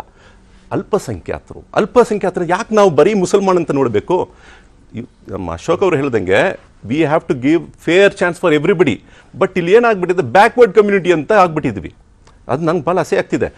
OBC ಅಂತ ಹೇಳ್ಕೊಳ್ಳುವ ಒಂದು ಸಮಾಜದಲ್ಲಿ ಇವತ್ತಿಗೆ ಮುಸಲ್ಮಾನರು ಒನ್ ಆಫ್ ದಿ OBCs ಅಂತ ಹೇಳುವಾಗ ಅದರ್ ಬ್ಯಾಕ್ವರ್ಡ್ ಕಮ್ಯುನಿಟೀಸ್ ಅಂತ ನಮಗೆ ಒಂಥರ ಇದಾಗುತ್ತೆ, ಬೇಜಾರಾಗುತ್ತೆ. We should not be in backward, ಮುಂದೆ ಬರಬೇಕು. ಅದಕ್ಕೆ ಕಾರಣ ಬಂದು ನಾನು ಯಾವುದೇ ಪೊಲಿಟಿಕಲ್ ಪಾರ್ಟಿ ಅಂತ ಹೇಳ್ಕೊಳ್ಳಲ್ಲ, ನಮ್ಮ ಸಮಾಜ ಅದಕ್ಕೆ ಕಾರಣ ಅಂತ ಹೇಳ್ಕೊಳ್ತೀನಿ. Why am telling you because ಯಾರು ಇವರೆಲ್ಲ ಪೊಲಿಟಿಕಲ್ ಪಾರ್ಟೀಸ್ ಬಂದೇ ನಮ್ಮನ್ನು ಉದ್ಧಾರ ಮಾಡಬೇಕಂತಿಲ್ಲ. ನಮ್ಮ ಮಕ್ಕಳನ್ನು ನಾವು ಸ್ಕೂಲ್ ಕಲಿಸ್ಬೇಕಲ್ಲ. ಹೇಳ್ದಂಗೆ ಸೈಂಟಿಫಿಕ್ ಎಜುಕೇಷನ್ ಬೇಕಾಗಿದೆ. Why do we have to only teach theology? ಯಾಕೆ ಬರೀ ಧರ್ಮವನ್ನೇ ಬೋಧಿಸಬೇಕು ಮದ್ರಾಸದೊಳಗೆ? ಯಾಕೆ ನೀವು ಸೈಂಟಿಫಿಕ್ ಸಬ್ಜೆಕ್ಟ್ಸ್ ಇರಬಾರ್ದ? ಈ ಪ್ರಶ್ನೆ ಎಲ್ಲ ನಾವು ಬೆಂಬಲ ಕೊಡ್ತಿದ್ವಿ. BJPಯ ಈ ನಿಲುವು ನಾನು ಬೆಂಬಲ ಕೊಡ್ತೀನಿ ವೈಯಕ್ತಿಕವಾಗಿ. But the issue is not there. Issue ಏನಂದರೆ ಇವರು ಒಂದು ಕಡೆ ಸರಿ ಮಾಡ್ತಾರೆ, ಇನ್ನೊಂದು ಕಡೆ ಎಲ್ಲೋ ಒಂದು ತಪ್ಪು ಮಾಡ್ತಿದ್ದಾರೆ, ಎಲ್ಲೋ ಒಂದು ಕಡೆ ಎಕ್ಸಾಜರೇಟ್ ಮಾಡ್ತಿದ್ದಾರೆ. ಇವರು ನಡುವೆ ಇರುವ ಈ ಗೊಂದಲ ಇದೆಲ್ಲ, ಈ BJP ಮತ್ತು ಕಾಂಗ್ರೆಸ್, ಅದರಲ್ಲಿ ನಾವು ಮೇನ್ ವಿಚಾರಗಳನ್ನೇ ಮಾತಾಡಕ್ ಬಿಡ್ತಿಲ್ಲ. ಅದೇ ಓಕೆ. ಆದರೆ ಪಾಯಿಂಟ್ ಹೇಳ್ಬಿಡ್ತೀನಿ, ಯಾಕೆಂದ್ರೆ ಇದು ಆಮೇಲೆ ಕಾಂಟೆಕ್ಸ್ಟ್ ಮಿಸ್ ಆಗ್ಬಿಡುತ್ತೆ. ಮನಮೋಹನ್ ಸಿಂಗ್ ಅವರು as A prime minister of India resources first for Muslims ಅಂತ ಹೇಳಿದ ಪದ ಇದೆಯಲ್ಲ, ಅದ್ರ ಎಷ್ಟರ ಮಟ್ಟಕ್ಕೆ ಅದರ ಜಸ್ಟಿಫಿಕೇಶನ್ಸ್ನ ಕೊಡ್ತಾರೆ. ಈಗ ಯಾರು ಬ್ಯಾಕ್ವರ್ಡ್ ಅತ್ಯಂತ ಶೋಷಣೆಗೆ ಒಳಗಾಗಿದ್ದಂಥ ಜನಾಂಗಕ್ಕೆ ನೀವು ಕೊಡಿ. First right is for them. And Garib ಯಾರಿದ್ದಾರೆ ಅಂದ್ರೆ ಬಡವರು ಯಾರಿದ್ದಾರೆ ಅವ್ರಿಗೆ ಕೊಡ್ಬೇಕು ನೀವು. ಇವತ್ತು ವ್ಯವಸಾಯಸ್ಥ ವ್ಯವಸಾಯ ಮಾಡೋಕ್ಕಾಗ್ತಿಲ್ಲ, ಓಕೆ, ಮಹಿಳೆಗೆ ಮಹಿಳೆ ತರ ಇರಕ್ಕಾಗ್ತಿಲ್ಲ. ಓಕೆ, ಇಂತಹ ವ್ಯವಸ್ಥೆಗಳಲ್ಲಿ ಆದ್ರೆ ಅರುಣ್ ಅವರೇ ಇಲ್ಲಿ ಈಗ ಹೌದು, ಬಿಜೆಪಿಯವರು ಈ ರೀತಿಯಾಗಿ ರಾಜಕೀಯದ ಭಾಷಣಗಳನ್ನು ಮಾಡ್ತಾ ಇದ್ದಾರೆ, ಪ್ರಧಾನಮಂತ್ರಿಯವರು ಕೂಡ ಇಂಥದ್ದೇ ರಾಜಕೀಯ ಭಾಷಣ ಮಾಡಿದ್ದಾರೆ. ಅವರ ಹೇಳಿಕೆಗಳು ಕೂಡ ಈ ರೀತಿಯಾದಂತಹ ಮಾತು ಬಿಜೆಪಿಯವರು ಮತ್ತಷ್ಟು ಜಾಸ್ತಿ ಮಾಡೋದಕ್ಕೆ ಕಾರಣ ಆಗ್ತಾ ಇಲ್ವಾ ಅಂತ? ಖಂಡಿತ ಹರಿಪ್ರಸಾದ್, ಮೊನ್ನೆ ಆಗಿದ್ದ ನೇಹಾ ಕೊಲೆಯನ್ನೇ ಗಮನಿಸಿ, ವೆರಿ ಅನ್ಫಾರ್ಚುನೇಟ್. ಹಾಗೆಯೇ ನನಗೆ I felt it's a misfortune that ನಮ್ಮ ಮುಖ್ಯಮಂತ್ರಿಗಳು, ನಮ್ಮ ಗೃಹ ಮಂತ್ರಿಗಳು ಒಂದು ವಿವೇಚನಾ ರಹಿತವಾಗಿ ಅವತ್ತು ಮಾತಾಡಿ ಇನ್ಸೆನ್ಸಿಟಿವ್ ಸ್ಟೇಟ್ಮೆಂಟ್ಸ್, ಯಾವ ಮುಖ್ಯಮಂತ್ರಿ ಅಥವಾ ಯಾವ ಗೃಹ ಮಂತ್ರಿ ಕೂಡ ಆ ಥರ ಮಾಡಬಾರ್ದು. ಅವತ್ತು ಮೊದಲನೇ ದಿನ ಕೊಲೆಯಾದ ತಕ್ಷಣವೇ ಅವರು ಆ ವಿಕ್ಟಿಮ್, ಆ ಹುಡುಗಿ ಏನಿದೆ ಅವ್ರ ಪೇರೆಂಟ್ಸ್ಗೆ ಒಂದು ಸಾಂತ್ವನ ಹೇಳಿ, ಇಲ್ಲ ನಾವು ತನಿಖೆ ಮಾಡ್ತೀವಿ, ಎಷ್ಟು ಬೇಗ ಆಗುತ್ತೆ ಅಷ್ಟು ಬೇಗ ಶಿಕ್ಷೆ ಕೊಡ್ತೀವಿ, ಆ ವ್ಯಕ್ತಿ ಅರೆಸ್ಟ್ ಆಗಿದ್ದಾನೆ, ಇದು ಆ ಶಿಕ್ಷೆ ಕೊಡೋ ಜವಾಬ್ದಾರಿ ನಮ್ಮದು ಅಂತೆಲ್ಲ ಹೇಳಿಬಿಟ್ಟು ಒಂದು ಸ್ಟೇಟ್ಮೆಂಟ್ ಕೊಡೋ ಬದಲು ಅದೊಂಥರ ಅಕ್ಯೂಸ್ಗೆ ಫೇವರ್ ಆಗೋ ಥರದ ಒಂದು ಸ್ಟೇಟ್ಮೆಂಟ್ ಕೊಟ್ಟಿದ್ದಾರಲ್ಲ, ಇದನ್ನು ನೋಡಿ I was very disappointed as A citizen of this country, as A resident of Karnataka. ನನಗೆ ನನ್ನ ಮುಖ್ಯಮಂತ್ರಿ, ನನ್ನ ಗೃಹ ಮಂತ್ರಿ ಯಾವುದೇ ಒಂದು ಈ ಥರ ಕೇಸ್ ಆದಾಗ ಆ ಫ್ಯಾಮಿಲಿ ಜೊತೆ ನಿಲ್ಲಬೇಕೇ ಹೊರತು ಬೇರೆ ಯಾವುದೇ ಥರದ ಸ್ಟೇಟ್ಮೆಂಟನ್ನು ಕೊಡಬಾರ್ದು. ಅವರವರ ವೈಯಕ್ತಿಕವಾಗಿ ಅವರ ಪಕ್ಷದಲ್ಲಿ ಅದು ಏನೇ ಇರಲಿ, ಈ ಥರ ಒಂದು ಅವ್ರು ನೋಡಿ ಅವ್ರ ಪೇರೆಂಟ್ಸು, ಅವರು ಆ ಹುಡುಗನ ತಂದೆ ತಾಯಿಗಳು ಅವ್ರ ಥರದ ಸ್ಟೇಟ್ಮೆಂಟನ್ನು ನಾನು ಎಕ್ಸ್ಪೆಕ್ಟ್ ಮಾಡ್ತೀನಿ ಚೀಫ್ ಮಿನಿಸ್ಟ್ರಿಂದ. ಅವ್ರು ಹೇಳಿದರು, ನಾನು ಈ ಹುಡುಗಿ ತಂದೆ ತಾಯಿಗೆ ಎಷ್ಟು ಬೇಜಾರಾಗಿದೆ ಅಂದರೆ ನಮಗೂ ಕೂಡ ಅಷ್ಟೇ ಬೇಜಾರಾಗಿದೆ, ನಮಗೆ ನನ್ನ ಮಗಳನ್ನು ಕಳ್ಕೊಂಡು ಅಷ್ಟು ದುಃಖ ಆಗಿದೆ ಅಂತ ಅವ್ರು ಹೇಳ್ತಿದ್ದಾರೆ. ಅಂಥ ಒಂದು ಸ್ಟೇಟ್ಮೆಂಟ್ನ ಕೊಡೋಬಿಟ್ಟು ನಮ್ಮ ರಾಜಕಾರಣಿಗಳು ಆಮೇಲೆ ಒಂದು ಡ್ಯಾಮೇಜ್ ಕಂಟ್ರೋಲ್ ಆಯಿತು, ಆದರೂ ಪಾರ್ಟಿಗೆ ಹೆಲ್ಪ್ ಆಗುತ್ತಿಲ್ಲ, ಅದು ಬೇರೆ ವಿಷಯ. ಮಂತ್ರಿಗಳೆಲ್ಲ ಅವ್ರ ಮನೆಗೆ ಹೋದರು. ಆಮೇಲೆ ಮುಖ್ಯಮಂತ್ರಿಗಳು ಇದನ್ನು CID ಕೊಡ್ತೀವಿ, CID ಮತ್ತು ಸ್ಟೇಟ್ ಗೌರ್ಮೆಂಟೇನೆ, ಅದೇನು ಬೇರೆ ಅಲ್ಲ. ಆಮೇಲೆ ಸ್ಪೆಷಲ್ ಕೋರ್ಟನ್ನು ಸೆಟಪ್ ಮಾಡ್ತೀವಿ ಅಂತಲೂ ಹೇಳಿದರು. ಇಟ್ಸ್ ಆಲ್ ವೆಲ್ಕಮ್ ಅದನ್ನು. ಆದರೆ ಅದು ಒಂಥರ ಡ್ಯಾಮೇಜ್ ಕಂಟ್ರೋಲ್ ಅಂತ ನನಗನ್ನಿಸ್ತು. ಯಾಕಂದರೆ ಮೊದಲನೇ ದಿನದ ಒಂದು ಸ್ಟೇಟ್ಮೆಂಟ್ ಏನಿದೆ ಅದು ಬಹುಶಃ ನಮ್ಮ ಮುಖ್ಯಮಂತ್ರಿಗಳು, ನಮ್ಮ ಗೃಹ ಮಂತ್ರಿಗಳು ಆ ಸ್ಟೇಟ್ಮೆಂಟ್ ಮಾಡಬಾರ್ದಾಗಿತ್ತು. ಇನ್ನು ಮುಂದೆ ಆದರೂ ಸ್ವಲ್ಪ ಒಂದು ಸೆನ್ಸಿಟಿವ್ ಸ್ಟೇಟ್ಮೆಂಟ್ಸನ್ನು ಕೊಡಬೇಕು ಅಂತ ನನ್ನ. ಇಲ್ಲಿ ಮನಮೋಹನ್ ಸಿಂಗ್ ಅವರ ಹೇಳಿಕೆ ಪದೇ ಪದೇ, ಈಗ ಅಶೋಕ್ ಗೌಡರು ಕೂಡ ಅದನ್ನು ಹೇಳಿದರು, ಪ್ರಧಾನಿಯವರು ಕೂಡ ಅದನ್ನೇ ಪಾಯಿಂಟ್ ಔಟ್ ಮಾಡಿಕೊಂಡೇ ಹೇಳ್ತಾರೆ. ಮನಮೋಹನ್ ಸಿಂಗ್ ಅವರು ಹೇಳಿದಂಥ ಮಾತು, ಈ ಮಾತು ಪದೇ ಪದೇ ಮನಮೋಹನ್ ಸಿಂಗ್ ಅವರು ಮಾತಾಡ್ತಿದ್ದೆ ಕಡಿಮೆ ಅಂತ ತಿಳ್ಕೊಂಡು ಹೇಳ್ತಾ ಇದ್ರು, ಮೌನಿ ಅಂತ ಅವ್ರನ್ನ ಹೇಳ್ತಾ ಇದ್ರು. ಈಗ ಅವರ ಮಾತೇ ಬಹಳ ಮುಖ್ಯ ಚುನಾವಣಾ ಚರ್ಚೆ ವಿಚಾರವೂ ಕೂಡ ಆಗ್ತಾ ಇದೆ. ನ್ಯಾಷನಲ್ ಡೆವಲಪ್ಮೆಂಟ್ ಕೌನ್ಸಿಲ್ನಲ್ಲಿ ಮನಮೋಹನ್ ಸಿಂಗ್ ಅವರು ಮಾತಾಡಿದರು. It's a long quote. ನಾನು ಅದನ್ನು 2-3 ಸತಿ ಓದಿದೆ. ನನಗೆ ಅದರಲ್ಲಿ ಯಾವುದೇ ತಪ್ಪು ಕಾಣಲಿಲ್ಲ ಅಂಟಿಲ್ ದಟ್ ಒನ್ ಸೆಂಟೆನ್ಸ್. ಬಹುಶಃ ಅದನ್ನು ಅವಾಯ್ಡ್ ಮಾಡಿದರೆ ಒಳ್ಳೇದಿತ್ತು ಏನೋ. ಈಗ ಅಶೋಕ್ ಅವರು ಹೇಳಿದರು, ಅದೊಂದು ಫಸ್ಟ್ ಪ್ರಿಯಾರಿಟಿ ಫಾರ್ ಮುಸ್ಲಿಮ್ಸ್ ಅಂತನೋ ಅಥವಾ ಮೈನಾರಿಟೀಸ್ ಅಂತ ಹೇಳಿದ್ದು. ಬಹುಶಃ ಅದೊಂದು ಈಕ್ವಲ್ ಡಿಸ್ಟ್ರಿಬ್ಯೂಷನ್, ಅಲ್ಲಿವರೆಗೂ ಅವರು ಈಕ್ವಲ್ ಡಿಸ್ಟ್ರಿಬ್ಯೂಷನ್ ಅಂತ ಮಾತಾಡ್ತಾ ಬಂದಿದ್ರು. ಕೊನೆಯ ಒಂದು ಸೆಂಟೆನ್ಸ್ ಮಾತ್ರ ಈ ಥರ ಇದೆ. ಈಕ್ವಲ್ ಡಿಸ್ಟ್ರಿಬ್ಯೂಷನ್ ಆಗೋದ್ರಲ್ಲಿ ಯಾವುದೇ ಥರದ ತಪ್ಪಿಲ್ಲ. ಅವರ entire quotation is fine, is nothing wrong with it. But ಅದು ಕೊನೆಯ ಒಂದು ಸೆಂಟೆನ್ಸ್ ಇದೆಯಲ್ಲ, ಅದರಲ್ಲಿ ಬಹುಶಃ ಅದನ್ನೇ ಪ್ರಧಾನಮಂತ್ರಿಗಳು ತಗೊಂಡು ಮಾತಾಡ್ತಿದ್ದಾರೆ. ಅದನ್ನು ಡಿಫೆಂಡ್ ಮಾಡ್ಕೊಳ್ಳೋಕ್ಕೆ ಕಾಂಗ್ರೆಸ್ ಉಮರ್ ಶರೀಫ್ ಅವರೇ, ಈ ರೀತಿಯಂತ ಸ್ಪೆಷಲ್ ಸ್ಟೇಟಸ್ ಬೇಕಿದೆಯಾ ಅಂತ? ಇಲ್ಲ, ಅದರಲ್ಲಿ ಸ್ಟೇಟ್ಮೆಂಟು ಕಾಂಟೆಕ್ಸ್ಟ್ ನಾವು ನೋಡಬೇಕಾಗಿದೆ. ನೋಡಿ, ಸಚಾರ್ ಕಮಿಟಿ ರಿಪೋರ್ಟ್ನಲ್ಲಿ ಒಂದು ರಿಪೋರ್ಟ್ ಏನು ಹೇಳುತ್ತೆ ಅಂದರೆ, ಬಹಳ ಹಿಂದುಳಿದ ಸಮುದಾಯ, even backward than SC/ST is the Muslim community ಅಂತ ಒಂದು ರೆಕಾರ್ಡ್ ಇದೆ. ಸೊ ಈ ಕಾಂಟೆಕ್ಸ್ಟಲ್ಲಿ ನೋಡುವಾಗ ನನಗೇನೊಂದು ಫೇವರಿಟಿಸಮ್ ಅಂತಿಲ್ಲ, ಇವ್ರಿಗೆ ಫಸ್ಟ್ ನಾವು ಅಟೆಂಡ್ ಮಾಡೋಣ, ಈ ಸಮಾಜವನ್ನು ನಾವು ಮೇಲೆ ತರಬೇಕಾಗಿ ನಮ್ಮ ಕರ್ತವ್ಯ ಇದೆ. ಯಾಕಂದರೆ ಇವ್ರ ಮೇಲೆ ಬಂದಿಲ್ಲ ಅಂದರೆ ಇನ್ನೂ ಇವರಿಂದ ನಮಗೆ ಇನ್ನೂ ದೇಶಕ್ಕೆ ಕಷ್ಟ ಬರುತ್ತೆ. ನೋಡಿ, ಒಂದು ದೇಶದಲ್ಲಿ ಇರತಕ್ಕಂತಹ ಎಲ್ಲ ವರ್ಗದವರು, ಎಲ್ಲ ರಿಲಿಜಿಯಸ್ ಪೀಪಲ್ ಆಗಲಿ, ಎಲ್ಲರೂ ಬಂದು ಮೇಲೆ ಬರಬೇಕು, ಉದ್ಧಾರ ಆಗಬೇಕು. ಒಂದು ಸಮಾಜ ಬಂದು ಸರಿಯಾಗಿ ಉದ್ಧಾರ ಆಗಿಲ್ಲ ಅಂದರೆ it will be like a cancer. ಇವತ್ತು ನಾನು ಹೇಳ್ಕೊಳ್ಳೋದು, ಇವತ್ತು ವೆರಿ ಬೋಲ್ಡಾಗಿ ನಾನು ಹೇಳ್ಕೊಳ್ಳೋದೇನೆಂದರೆ, today the backward Muslim community of India is a cancerous society. It has to progress. ಇವರು ಪ್ರೋಗ್ರೆಸ್ ಆಗಿಲ್ಲ ಅಂದರೆ it is going to creep in. ಇದರಿಂದ ಎಲ್ಲರಿಗೂ ನಷ್ಟ ಆಗುತ್ತೆ. ಸೊ ಇದನ್ನು ಅಟೆಂಡ್ ಮಾಡಬೇಕಾಗಿದೆ, ಅಟೆಂಡ್ ಮಾಡಲೇಬೇಕು. ಇದರಲ್ಲಿ ಬರೀ ಪೊಲಿಟಿಕಲ್ ಪಾರ್ಟೀಸ್ ಮಾತ್ರ ಮುಂದೆ ಬಂದು ನಮ್ಮನ್ನು ಸಹಾಯ ಮಾಡಬೇಕಂತಿಲ್ಲ. What are the Muslim leaders doing ಅಂತ ನನ್ನ ಪ್ರಶ್ನೆ ಇರೋದು. ಏನು ಮಾಡ್ತಾಯಿದ್ದೀರಾ? ಮದ್ರಸನ್ನು ನಡೆಸ್ತಿದ್ದೀರಂತ 5 ಲಕ್ಷ ಮದ್ರಸ ಇದೆ ಅಂತೆ, 10 ಲಕ್ಷ ಮದ್ರಸ ಇದೆ ಅಂತೆ ಭಾರತದಲ್ಲಿ. ನೀವು ಅದರಲ್ಲಿ ಯಾಕೆ ನೀವು ಪ್ರೋಗ್ರೆಸಿವ್ ಎಜುಕೇಶನ್ ಕೊಡ್ತಿಲ್ಲ ಅಂತ ಪ್ರಶ್ನೆ ಮಾಡ್ತೀವಿ. ಎಕ್ಸಾಕ್ಟ್ಲಿ ಲಾಸ್ಟ್ ಪಾಯಿಂಟ್ ನೋಡಿ, We are agreeing with them also. ಎರಡು ವಿಚಾರ ಒಂದು ವಿಚಾರ ಮಣ್ಣೆ ಮಾಡಲೇಬೇಕಾಗಿರ್ತಕ್ಕಂಥದ್ದು. Supreme Court has observed what is waqf ಬಗ್ಗೆ ಮಾಡಿರ್ತಕ್ಕಂಥ ಕಾಂಗ್ರೆಸ್ನವ್ರು ಮಾಡಿರ್ತಕ್ಕಂಥ ಕಾನೂನುಗಳ ಬಗ್ಗೆ ಅಬ್ಸರ್ವೇಷನ್ ಮಾಡಿದೆ. ಇದ್ರ ಬಗ್ಗೆ ಪುನರಾಲೋಚನೆ ಮಾಡಿ ಅಂತ ಹೇಳಿದೆ. ಒಂದು. ಎರಡನೇದು ಏನು ಪ್ಲೇಸಸ್ ಆಫ್ ವರ್ಷಿಪ್ ಆ್ಯಕ್ಟ್ ಬಗ್ಗೆ ಅದ್ರ ಬಗ್ಗೆನೂ ಹೇಳಿದೆ. ಆಮೇಲೆ ಇನ್ನೊಂದು ಕಾನೂನು 2005ರಲ್ಲಿ ಯಾವ ರೀತಿ ಯಾವುದಾದ್ರೂ ರೈಟ್ಸ್ ಆದಾಗ ಯಾರೇ ರೈಟ್ಸ್ ಮಾಡಿರಲಿ ಆವಾಗ the mistake is done by even the minority community ಇದ್ರೂ ಸಹ ಮೆಜಾರಿಟಿ ಕಮ್ಯುನಿಟಿ ಹೋಗಿ ಪ್ರೂವ್ ಮಾಡಬೇಕು ನಮ್ಮಿಂದ ಏನಾಗಿಲ್ಲ ತಪ್ಪು ಅಂತ ಹೇಳಿ. ಇಂತಹ ಒಂದು ಕಾನೂನುಗಳನ್ನು ಲಾಲ್ನೆ ಪೋಲ್ನೆ ಮಾಡಿ ಪೋಷಣೆ ಮಾಡಿದಂತಹದ್ದು ಕಾಂಗ್ರೆಸ್. ಒಂದು ವಿಚಾರ. ಎರಡನೇ ವಿಚಾರ, ಪಾಪ ನಮ್ಮ ಸ್ನೇಹಿತರು ಹೇಳ್ತಾ ಇದ್ರು ಆಗಲೇ ಪಾಪ ಸಾಚಾರ್ ಕಮಿಟಿ ಬಗ್ಗೆ ಹೇಳಿದ್ರು. ಸಾಚಾರ್ ಕಮಿಟಿ ರಿಪೋರ್ಟ್ ಪ್ರಕಾರ ಹೌದು ಇಂದು ಉಳಿದಿತ್ತು. ಆದರೆ ಏನಕ್ಕೆ ಇಂದು ಉಳಿದಿತ್ತು? ಡೆಮೋಗ್ರಫಿಕಲ್ ಡಿವಿಡೆಂಟ್ ಅಂತ ಅಂದ್ಬಿಟ್ಟು ಏನು ಹೇಳ್ತಿದಾರಲ್ಲ ಇವರು, ಏನಂದರೆ ಓಟ್ ಹಾಕೋಕ್ಕೋಸ್ಕರನೇ ನಾವು ಹುಟ್ಟಿದ್ದೀವಿ ಅಂತ ಹೇಳ್ಬಿಟ್ಟು ಈ ವಿಚಾರ. ನೀವು ಏನಕ್ಕೆ ನೀವು ಹೇಳ್ತಾ ಇದ್ದೀರಾ 2.3 ಒಂದು ಕಡೆ 2.3 ಅಲ್ಲ 1.8 ಹಿಂದೂ ಕಮ್ಯುನಿಟಿಯ FRP rate is 1.8 as of U P ಒಂದು ಬಿಟ್ಟು ಮಿಕ್ಕಿದೆಲ್ಲವೂ ಸಹ 1.8 ಮಿಕ್ಕಿರತಕ್ಕಂಥದ್ದು. ಹೌದು, ಇವತ್ತು ಮುಸಲ್ಮಾನರದ್ದು ಸ್ವಾತಂತ್ರ್ಯ ಬಂದಾಗ 4.4 ಇತ್ತು, ಇವತ್ತು it has come down to 2.8 ಬಂದಿದೆ. 2.6 ಇದೆ ಸರ್. 2.6 ಓಕೆ. ನಾನು I checked it last 2 years back. ನೋಡಿ, ಇದೇನಿದೆಯಲ್ಲ FRP, ನೀವು ಇಷ್ಟು ಜನ ಮಕ್ಕಳು ಮಾಡ್ಕೊಂಡಾಗ ನೀವು ಹೆಂಗ್ ಸಾಕ್ತೀರಾ? ಬಡತನ ಬಂದೇ ಬರುತ್ತೆ. ಮದ್ರಸಾಗಳು ಕಳಿಸ್ತೀರಾ, ಥಿಯಾಲಜಿನ ನಿಮ್ಗೆ 80% ಥಿಯಾಲಜಿ ಹೇಳ್ಕೊಟ್ಟು ದೇಶದ ವಿರೋಧ ಹೋರಾಡಿ ಅಂತ ಹೇಳಿದ್ರೆ ನಿಮ್ಗೆ ಇಲ್ಲದಿರ್ತಕ್ಕಂತಹದ್ದು ನಿಮ್ಗೆ ಸರಿಯಲ್ಲ ಫಾಲೋ ಮಾಡಬೇಕು ಅಂದ್ರೆ ಎಲ್ಲಿಂದ ದೇಶ ಉದ್ಧಾರ ಆಗುತ್ತೆ? ಇವತ್ತು ನಾನು ಒಪ್ಕೊಳ್ತೀನಿ ಉಮರ್ ಶರೀಫ್ ಅವ್ರ ಜೊತೆ, ಏನಂದ್ರೆ ಮುಸ್ಲಿಂ ನಾಯಕರ ಮುಂದೆ ಬರಬೇಕು. ಓಕೆ ಓಕೆ ಓಕೆ ಓಕೆ ಧನ್ಯವಾದ. ತಮಗೆಲ್ಲರೂ ಕೂಡ ಕಾರ್ಯಕ್ರಮದಲ್ಲಿ ಜಾಯ್ನ್ ಆಗಿ ಅಭಿಪ್ರಾಯವನ್ನು ಶೇರ್ ಮಾಡ್ಕೊಂಡಿದ್ದಕ್ಕಾಗಿ. ಇದು ಇವತ್ತಿನ ಅಖಾಡ. ನಾಳೆ ಇನ್ನೊಂದು ಸಬ್ಜೆಕ್ಟ್ ಮೂಲಕ ಕಡೆಗೆ ಹಾಜರಾಗ್ತೀನಿ. ನಮಸ್ಕಾರ. ವಸ್ತುನಿಷ್ಠ ಡಿಬೇಟ್.